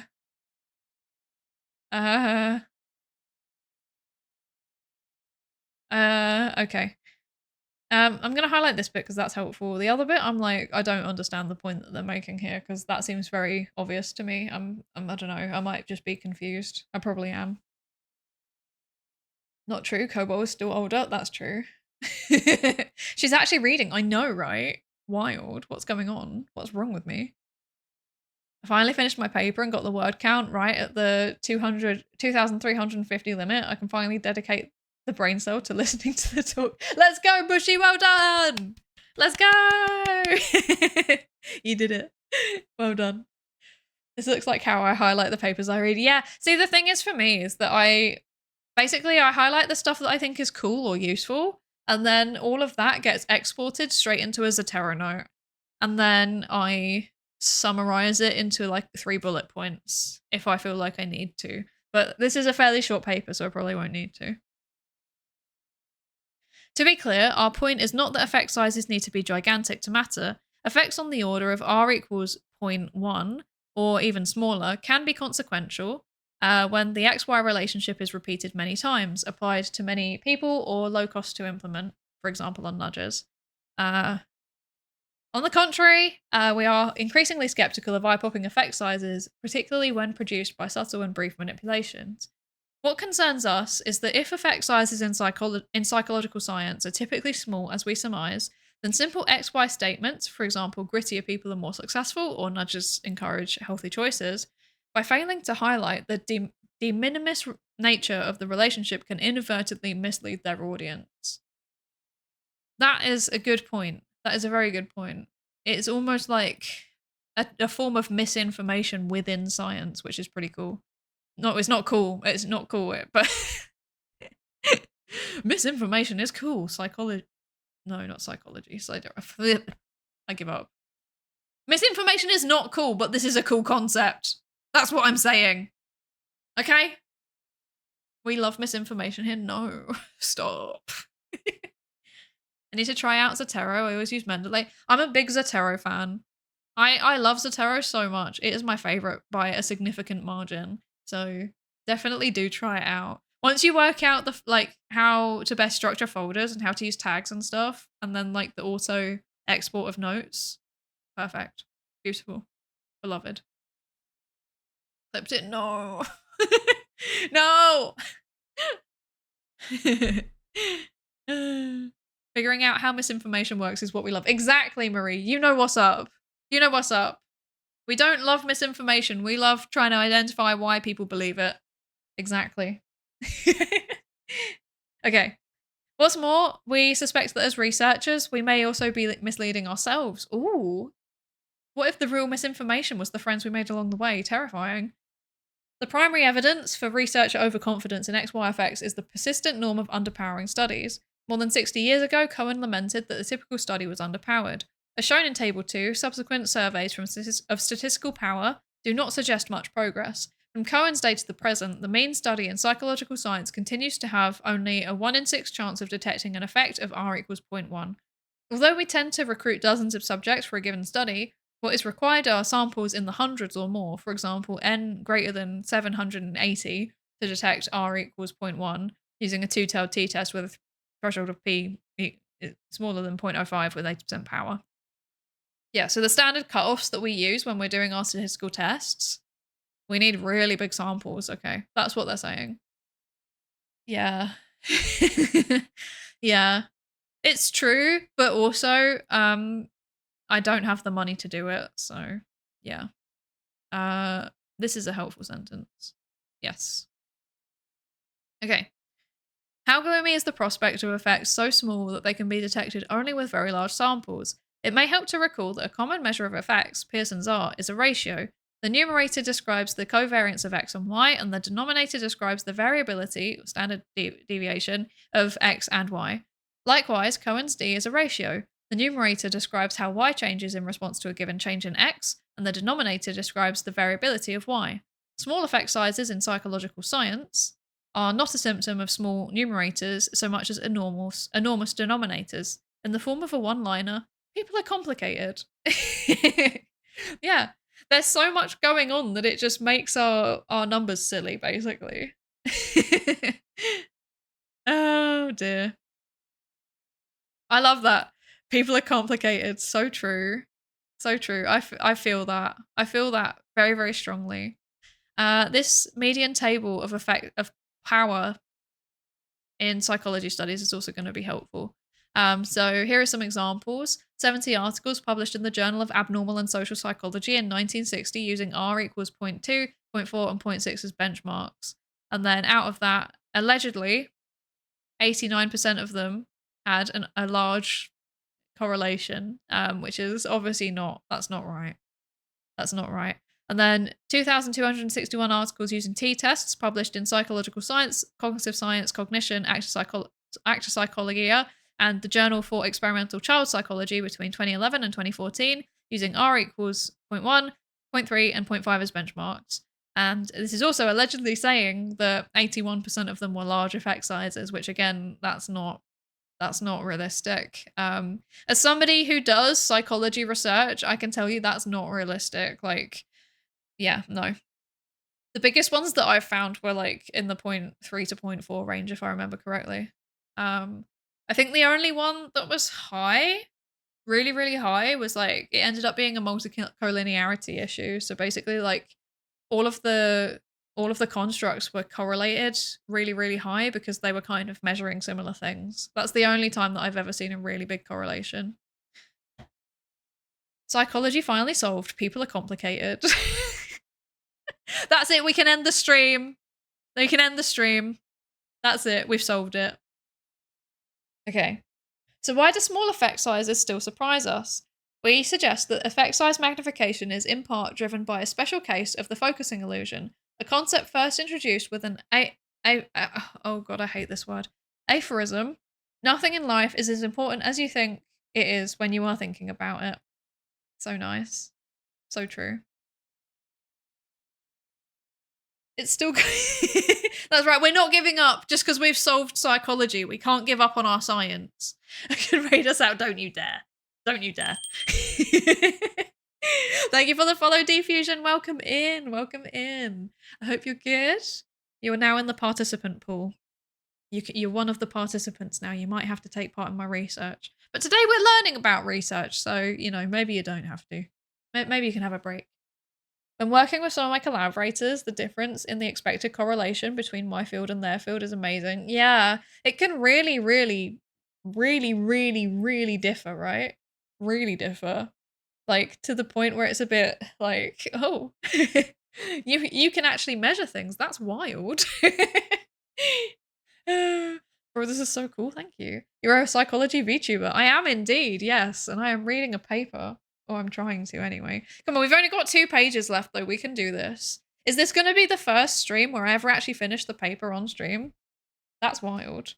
Normally I just yap though. I'm not going to lie. I normally just talk and then end up not actually reading enough of the paper. People say interesting things and then I say things back. And thank you for the follow, SR Stanley is it Rocha? Stanley Rocha? I hope I've said that right. Apologies if I have not. But welcome in. You're also in the participant pool now. Learning about learning. Exactly, Machiavellian alloy. Exactly. Turning out in Psy, high correlation. Oh, turns out in psychology, high correlations only occur when you're measuring the same thing, right? Yeah. It's because we have lots of ways to measure similar things, and it can be really, really hard to differentiate them because, like, if you're talking about someone's personality, like, what does that mean? Like, you can't. A personality is just like our approximation at, like, okay, this person has roughly the same pattern of behaviors or roughly the same emotional responses to things across certain situations, like across a range of different situations. So that's not something that you can directly measure. You kind of have to infer it based on their behavior. Like, you can measure, does this, like, are they talkative when they're at school? Are they talkative when they're at work? Are they talkative when they're at home? You can't measure, okay, are they extroverted? Like, that, it's like, because extroversion means being on average, you know, sociable across all of the situations. So that's something that you have to kind of work out based on what you're seeing. Is that a prediction? What is that? What is that? Oh, so I finished the paper this stream. Okay, let's be positive for once, okay? Thank you, Husmod. Let's be positive. Let's be positive. I'll finish it. Is this the first stream where I finish the paper so I cuts the power? Can you imagine? I would cry. I would actually cry. That would be so sad. Okay, I met someone on Friday. I met someone who had, or was it Friday? Yeah, it was Friday. On Friday, I met somebody who, like, still hasn't had their power put back on, like, after Ireland was hit by that massive storm. So yeah, I actually, in theory, probably could lose power. You have 43,000 points ready to go. Oh no. Oh no. Oh no. Okay, I feel pressured now. Okay, we're doing it. Okay. To date, happiness has been a primary outcome of interest. Oh, you missed the prediction. No. No. Okay. To date, happiness has been a primary outcome of interest in empirical demonstrations of the focusing illusion. Like success, happiness depends on a multitude of factors, each of which can move happiness up or down and surely interact in incountable ways, as shown in figure 1A. Where's figure 1A? Isn't this figure 1? Yeah. Yeah, so this one. So yeah, so lots of things influence whether you're happy. For example, have you eaten enough? Have you got enough sleep? Have you, in my case, drank enough caffeine? Stuff like that. Yeah, that's suggested in figure 1B. Narrowing our attention to consider one particular factor, focusing in on it, momentarily isolates and magnifies its importance. Consider whether someone would be happier living in the Midwest or Southern California. I don't know what the Midwest is. Americans in chat, please can you tell me what the Midwest is? I don't know what that is. Their happiness would be driven by the weather, cost of living, industry mix, cultural influences, and more. Schade and Kahneman, 1998, found that self-reported overall life satisfaction was quite similar in the two regions, but focusing on the salient factor of the weather, participants from both regions predicted that Midwesterners would be less happy than Californians. When we zoom out to consider the myriad determinants of how satisfied a person is with their life overall, it seems foolish to put that much weight on the weather, and yet to examine the potential influence of weather on happiness, we must by necessity zoom in. That makes sense. Midwest, potatoes, wheat, and the possibility of me being shot by a shotgun. Good lord, that sounds terrifying. It's like Ireland, but more violent, what the heck? Midwest is like Ohio and Kentucky, okay. The area around the big lakes, it's rural, okay. Okay. I don't know how to process this, because this just sounds like the whole of Ireland, to be honest. Yeah. Thank you for the follow, Robert Brown. Welcome in. Welcome to the participant pool. Okay. Have you slept enough? Have you eaten? Psydere calling out people in chat. Have you slept enough? Have you eaten? If not, go get a snack right now. Go get a snack. She says, having had an entire tub of ice cream for dinner. Chicago is Midwest. Okay. So my understanding of that general region is cold. Yeah. Or me for that matter. That's true. We haven't had a proper dinner, have we? Oh dear. We should probably do that. Oh dear. Okay, cold. Okay. So winter is cold. Okay, got it. Noted. Noted. You had what for dinner? I had ice cream, Tayu. I had a whole tub of ice cream. Don't judge me. There is context, and I think I never actually shared what the context was in the end. The context is that we had to defrost our freezer, okay? We had to defrost our freezer. Our freezer sat over there at the minute defrosting. The door is open, it is off. The air conditioning is not on, and it is not thriving. It's off. So there was an entire tub of ice cream that needed to be eaten, otherwise it was going to go off. So I ate it. It seems like a healthy dinner to me. I don't know. It's not a regular occurrence. I'm mostly just amazed that your brain still works. Well, it wasn't dairy, so maybe it gives me superpowers, you know? I've seen Scott Pilgrim. It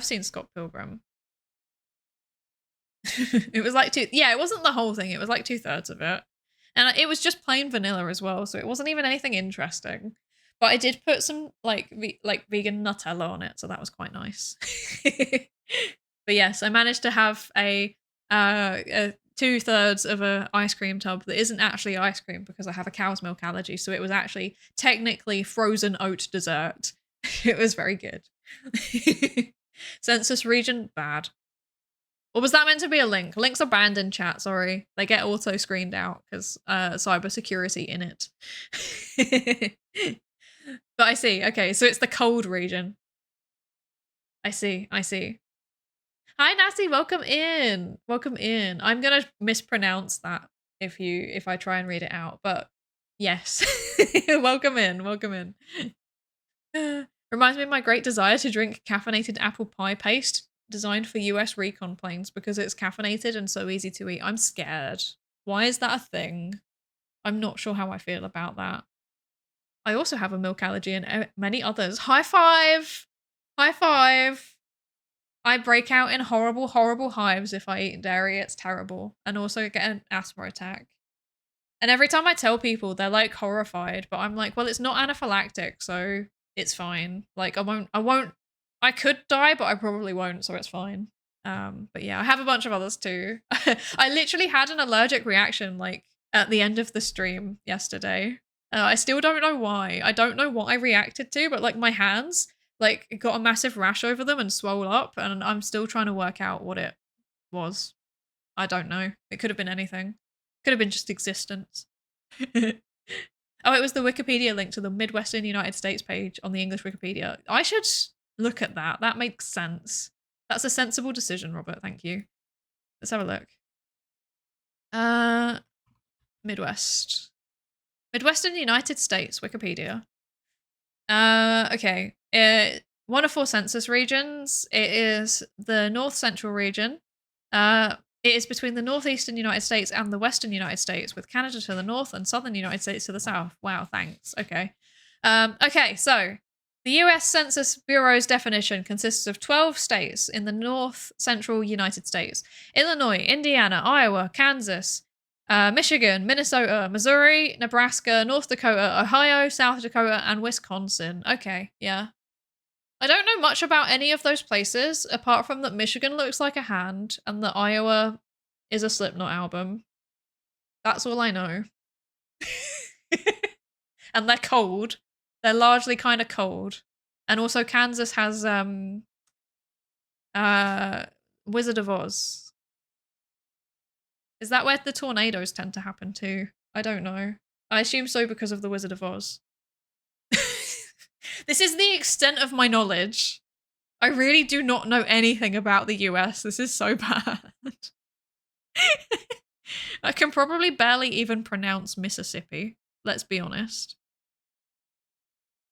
Thank you for the Prime sub, Bushy. Thank you. Nice research contract you got there. Also, I think that I saw that before it processed. That's kind of creepy. What the heck? Why was... Okay, Twitch. Okay. Twitch is doing its own thing again. Classic. Thank you for the Prime sub. Chicago is an important railway hub. I think I knew that too, actually, because I like watching train videos. Yeah, I did know that, actually. I knew about the giant train station and the fact that it's an important train hub. And I also know that it's got, like, it's got a bean. That's what I know, because one of my friends took a picture with it. It's got a shiny bean in the middle of the city. Oh, dear. Have you heard of MCAS? Yes, I have, actually. One of my friends has it. Yes.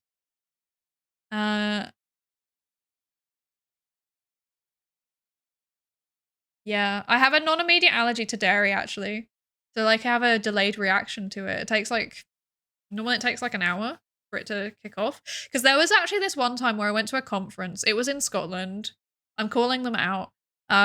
Mostly, they were, like, very, very good, very, very allergy aware. But then, like, on the last day, it was like a coffee break, and I asked the catering people, "Are these vegan?" Because I just asked for it whether it's vegan, and they were like, "Yes," and I was like, "Oh, excellent, perfect, thank you." And then I ate it, and I was like, "This is very vegan. Vegan stuff has improved over the years," and I ate 2 of them, so this is my own fault for being greedy, really. And then I went back, and then I saw that they'd moved the vegan sign from this plate that I got it from to a different plate, and they were all, like, individually wrapped in plastic. And I was like, "Oh, no." And then I asked, I asked you earlier, "Are these ones vegan?" And you said yes. And then the woman was like, "No, I didn't." And I was like, "You literally did, and the sign was there." So I don't know what's going on. And then I went and talked to the manager because I talked to the manager. I was like, excuse me, have you mislabeled your vegan things? And then she was like, "Oh yeah, sorry, there was a mix up with the sign, but we fixed it." And I was like, "Oh, I ate one and I'm allergic." And they were like, "Oh, that's not good. Should we call an ambulance?" And I was like, "No, it's okay. I will just go back to my accommodation. It takes a while to kick in." And then I went back and I was very, very unwell for the rest of the week, frankly. So yeah, that was good. That's my story of how I nearly died at a conference. I hope you enjoyed my story. Chicken parm isn't vegan. Yeah, thankfully, like, if you've got an allergy and this happens by accident, then the police are pretty chill about it, so that's good. Do you need an EpiPen? No, I just have, like, what are they called? Antihistamines. I just have really, really, really strong antihistamines, and they offset the worst of it. They like make it less bad, basically. Sue them. Sounds like grounds for a lawsuit. Tempting. Tempting. It was ages ago though. It was like over a year ago, so it's probably too late now. Oh well, it's fine. It's fine. I'm sorry, I feel that situation. Yeah, it happens. It's fine. I didn't die, so that's the most important thing. I just broke out in a lot of hives and was very unwell, but it's fine. Could it turn into an anaphylactic reaction? I don't know, because I know that for some people, the longer that they go without eating the thing that they're allergic to, the worse it gets. I've never had an anaphylactic reaction, but one of my parents has twice to 2 different things. So the potential is there for me to have an anaphylactic reaction. It's just never happened. One of the things that my parent had an allergic reaction to, I'm not allergic to, like, for certain 100%, so that's good. Because it was a common medication that people are allergic to, but the other one was like a insect bite, and I've never been, or like a sting, sorry, and I've never been stung by this specific insect, so I never actually will know if I will have an anaphylactic reaction until it happens. Yeah. Who knows? Welcome in, she will welcome in. Thank you for the follow. Thank you for the follow. Welcome to the participant pool. How are you doing? I hope you're good. It's time to sue. Oh no, can you imagine? Putting down, I guess that would be taking my attack card and defense cards a little bit too literally, wouldn't it? Okay. We've got half an hour roughly, and I need to finish this paper, and we've only got like 2 pages left, so we're doing it, okay? We're going. Oh, put on your seatbelts. We're speed running a paper. We're speed running a paper. Okay. So, today, oh wait, we've already read that. Okay. We know what the Midwest is now, so that's good. So basically I would see this as being like, there's not really anything comparable. This is the thing. I guess Cornwall, like living in living in like the northern part of Scotland, living in like the Orkney Isles or something versus living in Cornwall. That's how I would think about it. Like it's better weather, but largely people are the same amount of happy, but people think that the weather will affect them when it actually doesn't. Yeah. Okay, that makes sense. That makes sense. But you need to zoom in to be able to look at that influence. Yeah. Okay. Actually, I don't even need to look at that, actually. Narrowing our attention to consider that. Okay, cool. Okay, I'm gonna put that one. Okay, cool. Okay. What underlies the focusing? Ouch, I meant to do that. I can see words I've never seen there. Yeah, they are using quite a lot of like big words. I'm trying to translate things as we go along, but if you need me to break anything down, just say and I will do my best. Okay. What underlies the focusing illusion is the highly selective nature of attention. By analogy, the human eye has only one fovea. I don't know if it's fovea or fovea. I don't know. Fovea, who knows? Approximately the size of your thumb when held at arm's length. We see, oh, is the fovea I think the fovea is like the place where you can best focus, right? Okay. We can see whatever is in our fovea more clearly than anything in the periphery. Such acuity is made possible by a far greater density of photoreceptors in the fovea compared with the rest of the retina, a prioritization necessitated by the fact that dramatically more visual information enters the retina than could possibly be processed by the brain. In other words, rather than seeing everything with equal acuity, we prioritize what is central. Okay, cool. I like this analogy. This is good. We conjecture that simple XY statements focus attention in a similar way.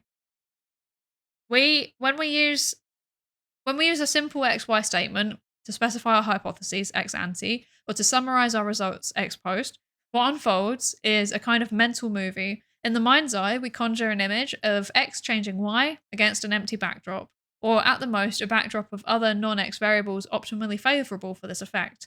What we tend not to do, either before or after collecting the data, is conjure a messier yet more realistic narrative. Okay. That's interesting. Okay. I can't fault this idea, to be honest. This seems pretty straightforward and pretty realistic to me. One of the things that in early grad school, one of the mentors had us do was to have a search engine open, Alt-Tab, and copy and paste if we didn't know the word, and then write down the definition in the margins. It takes time, but it helped. Yeah, absolutely. I used to do that all the time. And the other thing is that when I was writing papers, or when I am writing papers, I just write it in the way that I would say it or think it. And then I go back, even if it means like duplicating words quite a lot, like repetition. And then I go back and I use a thesaurus. Like my first draft of my thesis was like, this suggests, this suggests, this suggests, this suggests. And then I've had to go back and thesaurus it. Conjecture. What is this word? That's a good question. I know, I have a feeling of what it is, but I don't know the definition. Let's find out. Conjecture. An opinion or conclusion formed on the basis of incomplete information. There you go. That's what that means. An opinion where you haven't got all of the information, but you think it anyway. I also use this suggest so much. It's just perfect. Like, what else do I need to say, you know? Okay. Okay. This entire bit, I like the analogy. Okay. Are we wrong not to do so? Try telling or recalling a story without spotlighting the protagonist and the plotline, instead describing every ancillary detail of the setting, all minor characters, and every subplot. Writing is selection, says the writer John McPhee. So, too, is thinking, and perhaps especially for scientists. From our one-liners to our carefully controlled research designs, to make sense of X as it relates to Y, we must only have eyes for X. That makes sense. Okay. Implications. Experts learn more and more about less and less. This paper's full of clangers. What's going on? I feel attacked. Thank you for the follow, Edge Stream. Welcome in. Welcome in. I'd highly recommend the video Leadership Lab, The Craft of Writing Effectively. It covers the expectation of academic writing for specific fields. Amazing. Thank you. That sounds brilliant. That sounds good. This suggests that we need more words to express suggestions. This is true. This is very true. Oh, it's on the University of Chicago Social Sciences YouTube channel. Noted. Thank you, Robert. Thank you. Thank you.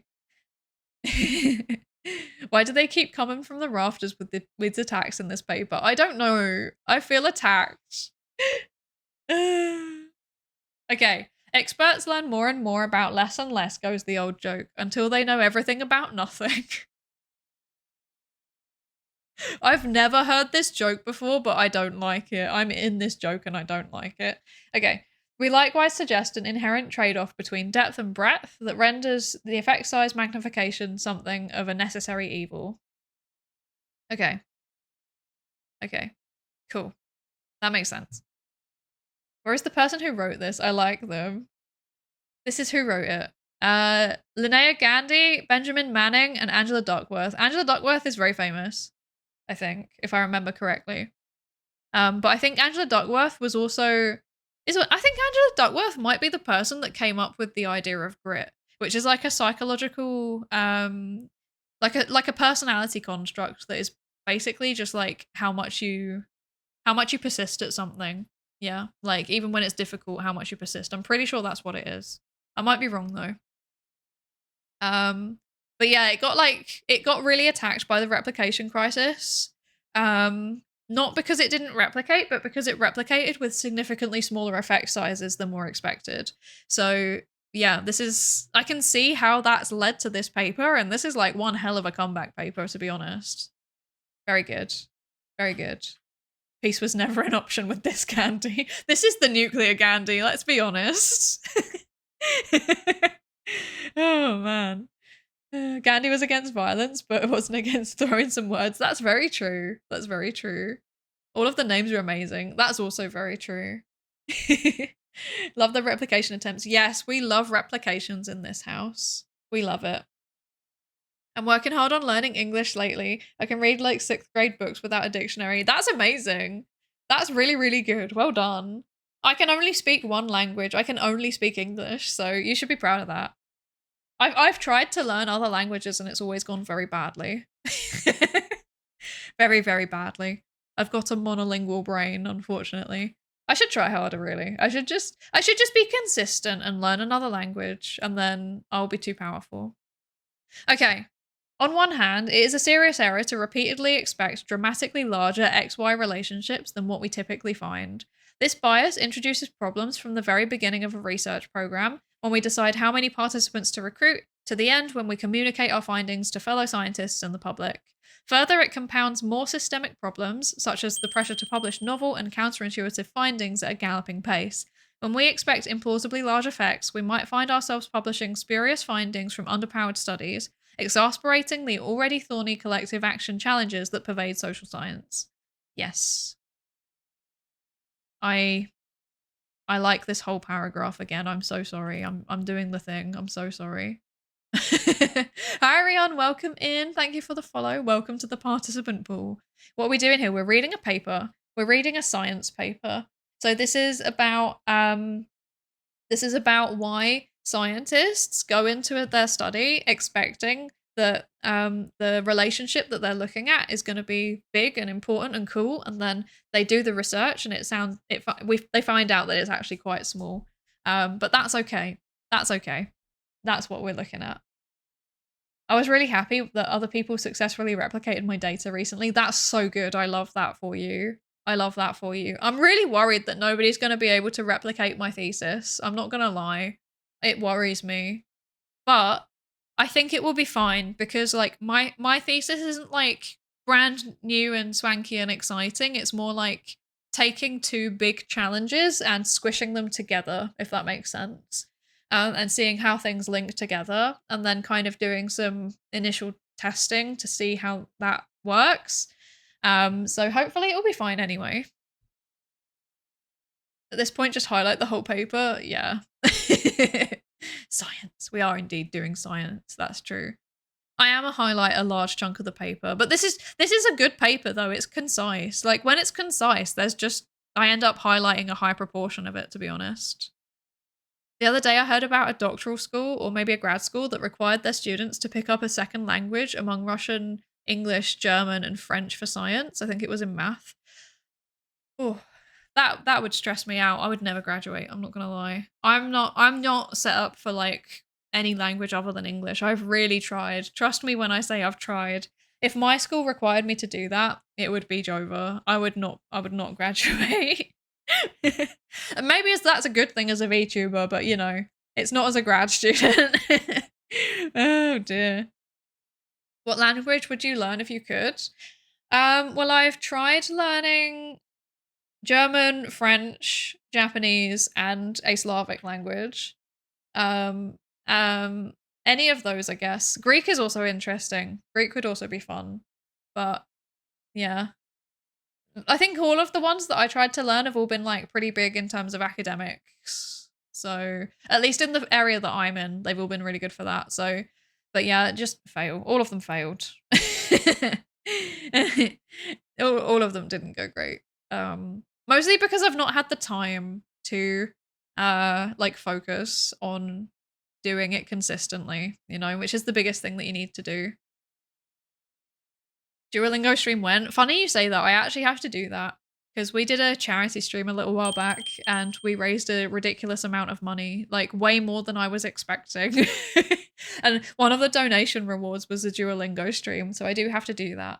So everyone will get to choose what language I learn. I personally feel like it should be Romanian because for some reason my like Twitch stats and my YouTube stats consistently it's like number 1 US, number 2 UK, number 3 Romania.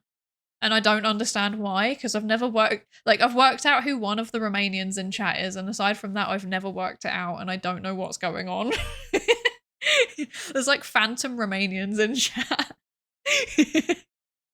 Where are you? The only thing that I can work out is that it must be like some kind of VPN software has servers based in Romania and it registers them as Romania and everyone just happens to be using the same VPN. That's all I can work out.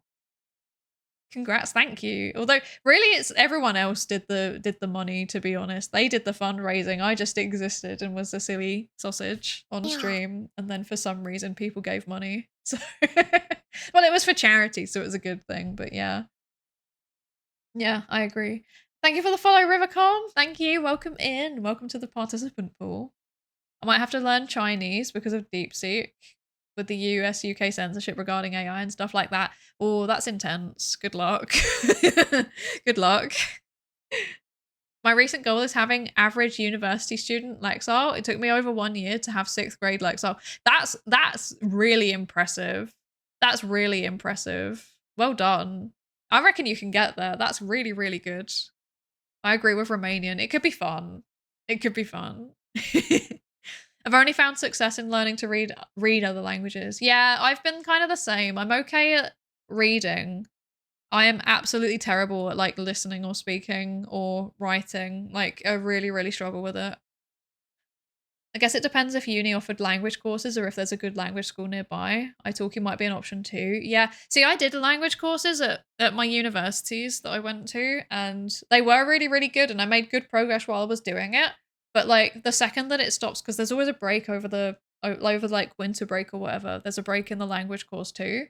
And I just lost everything because I'm not very good at setting up habits to practice regularly and that's a me problem really. Hi, Arc Negativist. Hi. Me being German and having to read most papers in research in English. Congrats on having to only remember one language. But German's a useful one though, because there are still quite a lot of papers in German as well, right? Like I wish that I had at least something, you know? And it's very stressful when I travel because like obviously I have to go to conferences and stuff. And when I travel, I just turn up in places and I'm like, I don't know what's going on. I'm scared. I don't know how to ask the waiter if I'm going to die if I eat this, you know, it's quite scary. How many Romanians do view the stream? I don't know. I think as far as I'm aware, 1. So I don't know why the number's so high. I don't know what's going on. I also need Chinese because so many computational linguistics papers are in Chinese. Yeah, I can imagine. I can imagine. Problem keeping up with disrupted habits, feels a bit ADHD. No, it's not that. It's more like I have a routine and I'm just kind of set in my routine and I struggle to introduce a new thing into it. I'm autistic, so that's probably why. Yeah.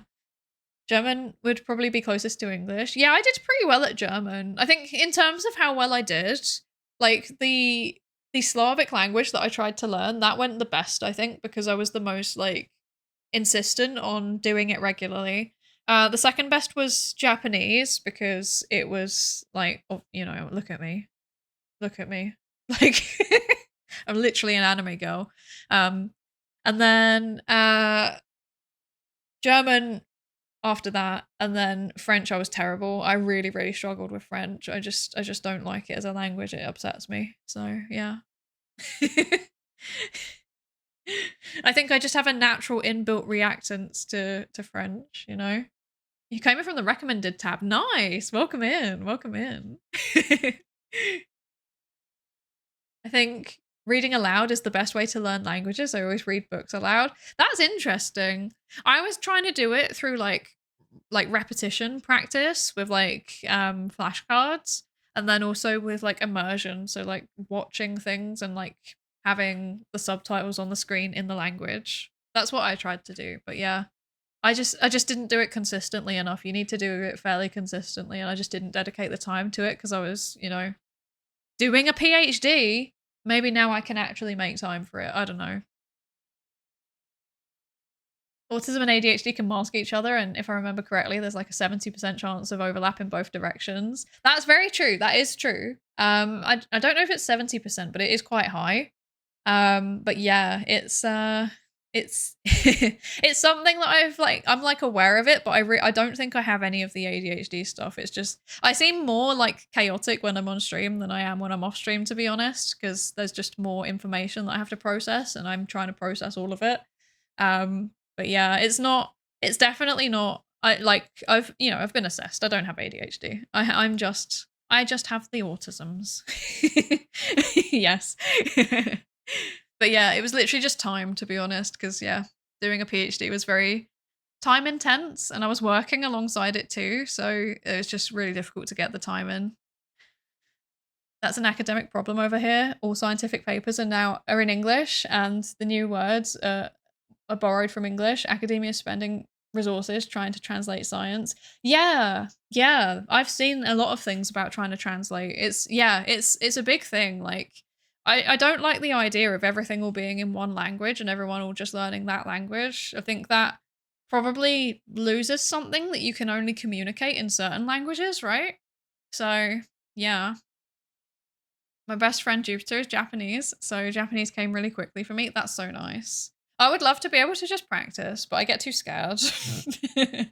Like, I always get told that my pronunciation is actually pretty good, but I'm not, like, I struggle with, even though I'm, you know, I come on here and I yap, but you also see it quite a lot on stream too. I'm not very good at fluency. Like, it doesn't come very naturally to me. So when I'm talking, like, I get a blocker even if I'm speaking English. So in a second language, it gets even more intense. I don't believe in immersion. Yeah, I know the evidence for it is quite shaky. Like I said, it was just time restrictions. Just time restrictions. Okay. There is literally like 3-4 paragraphs left, so we're going to speed run the rest of this paper because I want to finish it. We are finishing it. Okay? Okay. Right. Okay. On the other hand, overestimating the importance of a given variable while we are thinking about it may be the only way that we can think about it in the first place. Put differently, the mental acuity afforded by zooming in on one XY relationship may be possible only while ignoring a myriad of other causes and moderators that likely diminish this relationship. In fact, the exogenous minimizing, oh god, words, that's a big word. The exogenous minimizing of confounds is the very essence of the experimental method. There is a seemingly inescapable trade-off between ecological validity, so that's real-world relevance, and internal validity, clean causal influence, embedded into our scientific methods. That's a lot of words. They're kind of losing me a bit now, to be honest. But yeah, you have to choose. Do you want this to reflect the real world and have all of those messy variables? Or do you want it to be valid internally and have that clean XY relationship and cut out all of the other variables at the risk of it no longer being relevant? I think that's what they're saying. And I think that's the most important thing. Yeah. Of course, effect size magnification is not a peccadio? What is that word? Wait.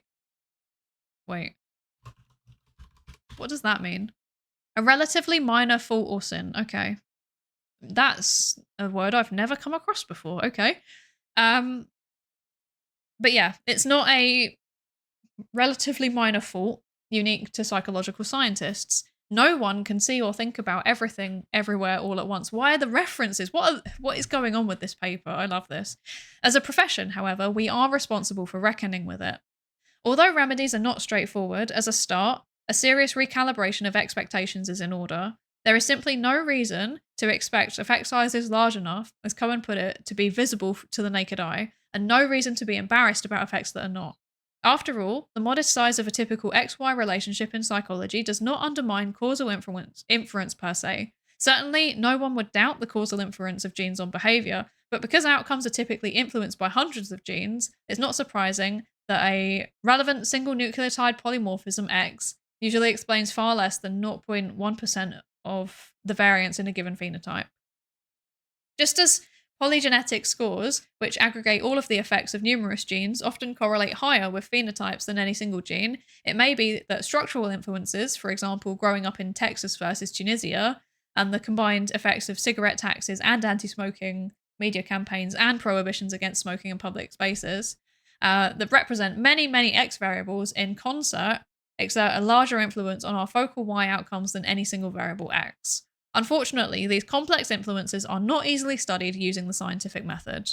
Yeah, so that's why we use like a whole range of different methods, right? So, you know, this experimentally manipulating a thing that we're interested in, that's one thing, but also like large scale population surveys, that's also super important too. Thank you for the hydrate and posture check. Thank you. I will drink. And I am sat up straight now. I saw it. Okay. We're gonna finish. Second, we can search for and report the moderating and boundary conditions of the XY relationships that we study, predicting effects out of sample and explicitly recognizing the limits to generalizability. Okay. So this seems important. And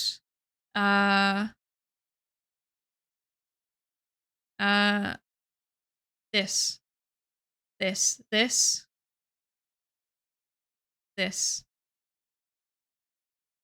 Okay, cool. That's important too. Okay, cool.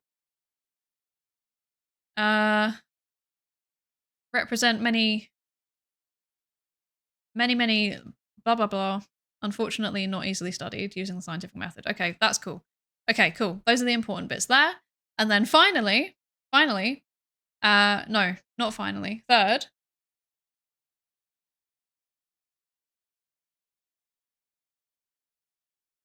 I'm confused. Okay. Third, just as the eye rapidly shifts from one fixation point to another, we can periodically wrest attention away from the X variable we most often think about and instead consider a non-X influence on outcome Y, and then another, and so on. So we can kind of iterate through all of the things that might be affecting the outcome that we're looking at. Cool, that makes sense.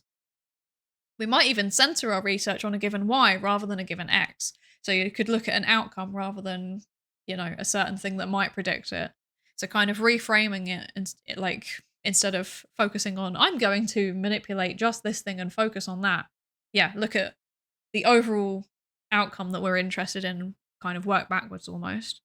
And every so often we might zoom out, take a stock of the empirical XY one-liners that we and other psychological scientists have accumulated and weave them together into more holistic theories of the phenomenon of interest.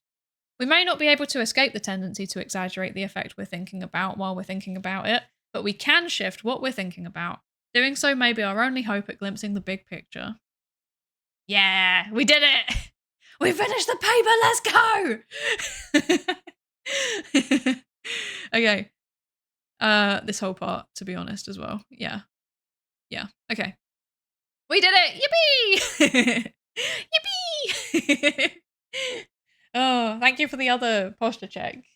Seon, thank you. Yes. And also for the hydrate. I did drink, yes. There's some acknowledgements and some notes. I think the notes are just going more nitty gritty into the statistics, so we don't really need to read that. Is this the first? This is the first time we've ever finished a paper in one stream. That's wild. That's wild. And it's not even been that long. It's only been 2.5 hours. This was a good choice. We did it. Can you show the abstract again? Yes, there you go. Yeah. There we go. That was good. Okay, let me catch up on chat now. Wow. We did it. The whole paper. I can't believe it. I can't believe it. Actually, that's kind of, let me move this up a little bit. Sorry. There you go. So there's the name of the paper too. There we go. Perfect. There's all of the details about it there.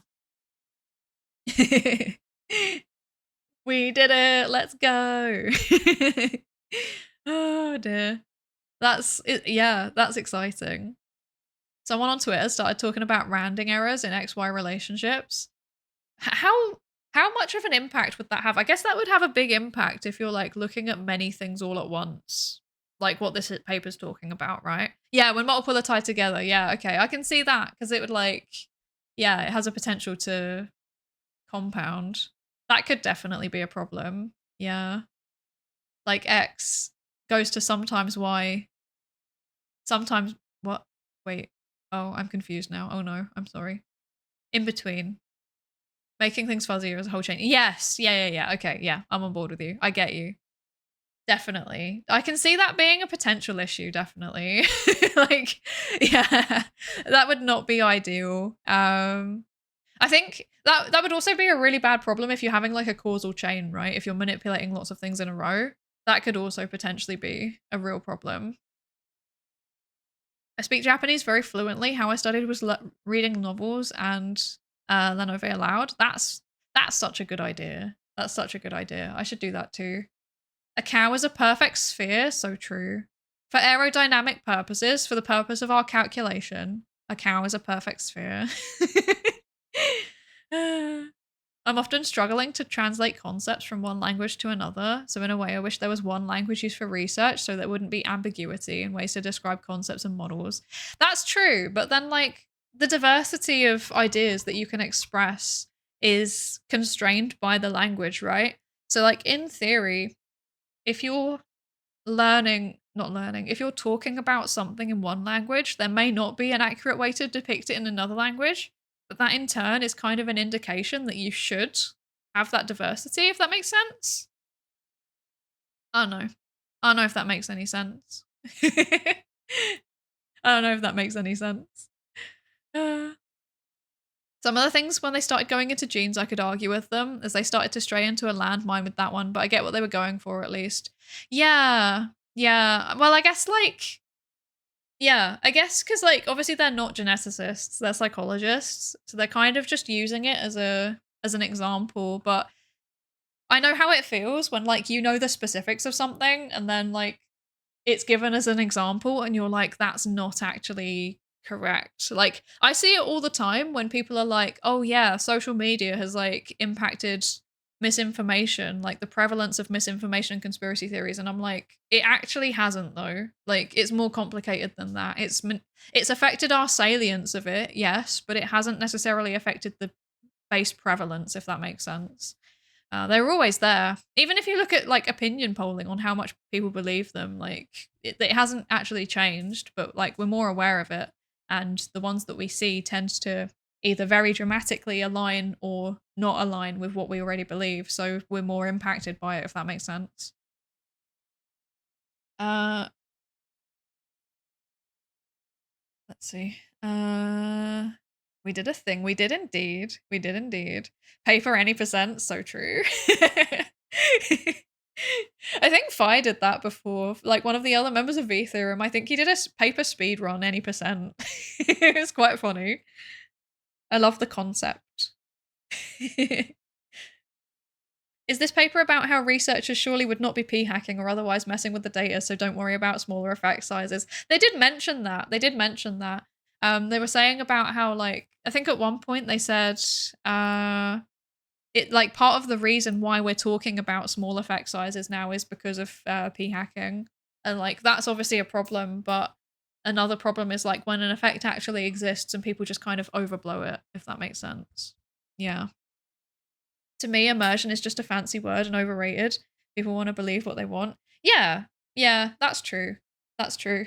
I agree. It is probably something that we need data on more than anything else. Okay. So here's my thinking. What are we thinking? I'm trying to work out what's going on here. Thank you for the follow, Chubby Puppy Bear. Welcome in. Welcome in. Welcome in. I hope you're good. How are you? Welcome to the participant pool. The term misinformation is sometimes used as a tool to avoid talking about a topic. That's very true. That's true. It can be misapplied, definitely. And, like, the thing that I always question is, like, what does it mean to be misinformation? Different people have different thoughts about that. And that is a thing of debate in the academic literature. So, yeah. A big debate indeed. I'm trying to work out where we're going. I'm not gonna lie. Because I need to wrap up because it's late here now. It's very, very late. I'm trying to work out where we should go. If anyone has any suggestions for where we could raid, I would love to hear them because I'm struggling. I'm actually struggling to find something. How does the end of the prediction work? I think the mod has to, like, give the outcome or something. I don't know. Good question. It was your prediction. It was your prediction. Oh dear.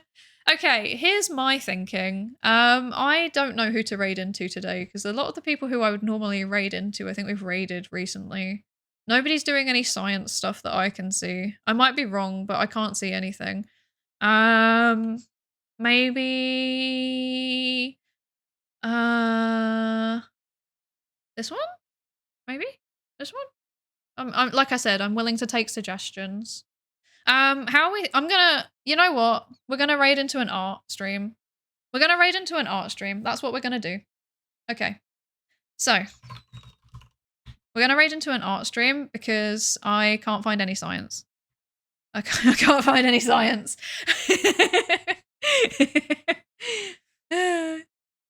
Should we begin with a paper sharing on Discord? Absolutely. Go for it. Go for it. Please do. Okay. This one, and then this one, and then where are you? I've lost you. There you are, this one. Yeah, we're going to go into an art stream. That's what we're doing. We're going into an art stream. No more science. No more science. We're doing art now. We're doing art. Thank you for the stream. Thank you. Thank you, everybody, for joining. I'm so happy that we actually finished the paper for once. That's very exciting. Genuinely, I'm very happy about this. Thank you, everybody. I'm going to try and start doing more journal club streams again. So I used to do them fairly regularly. Like, I tried to do them once a week, and then I kind of fell off because I was submitting my PhD. And I still have to do the PhD submission process, but in a month's time, I'm going to start doing these more regularly again because I'll actually have the brain capacity, hopefully. Otherwise, at the minute, I'm largely just yapping, to be honest. So if you enjoy scientific yapping, please do hit a follow if you haven't already. Thank you for the first outcast for the follow. I don't know when I'm streaming again next. I'm doing guerrilla streaming at the minute. So yeah, I got nothing. I don't know. We're going with how I feel at any given moment. Tomorrow, possibly. Who knows? Who knows? But yeah, might be doing co-working, might be doing yapping, might be playing a game at some point. Who knows? We'll see. Let's see how it goes. But yeah, thank you so much, everybody, for joining. I appreciate your company. And yeah, hopefully I'll see you next time. Okay, we got to go now. Bye. Thank you for joining. Bye.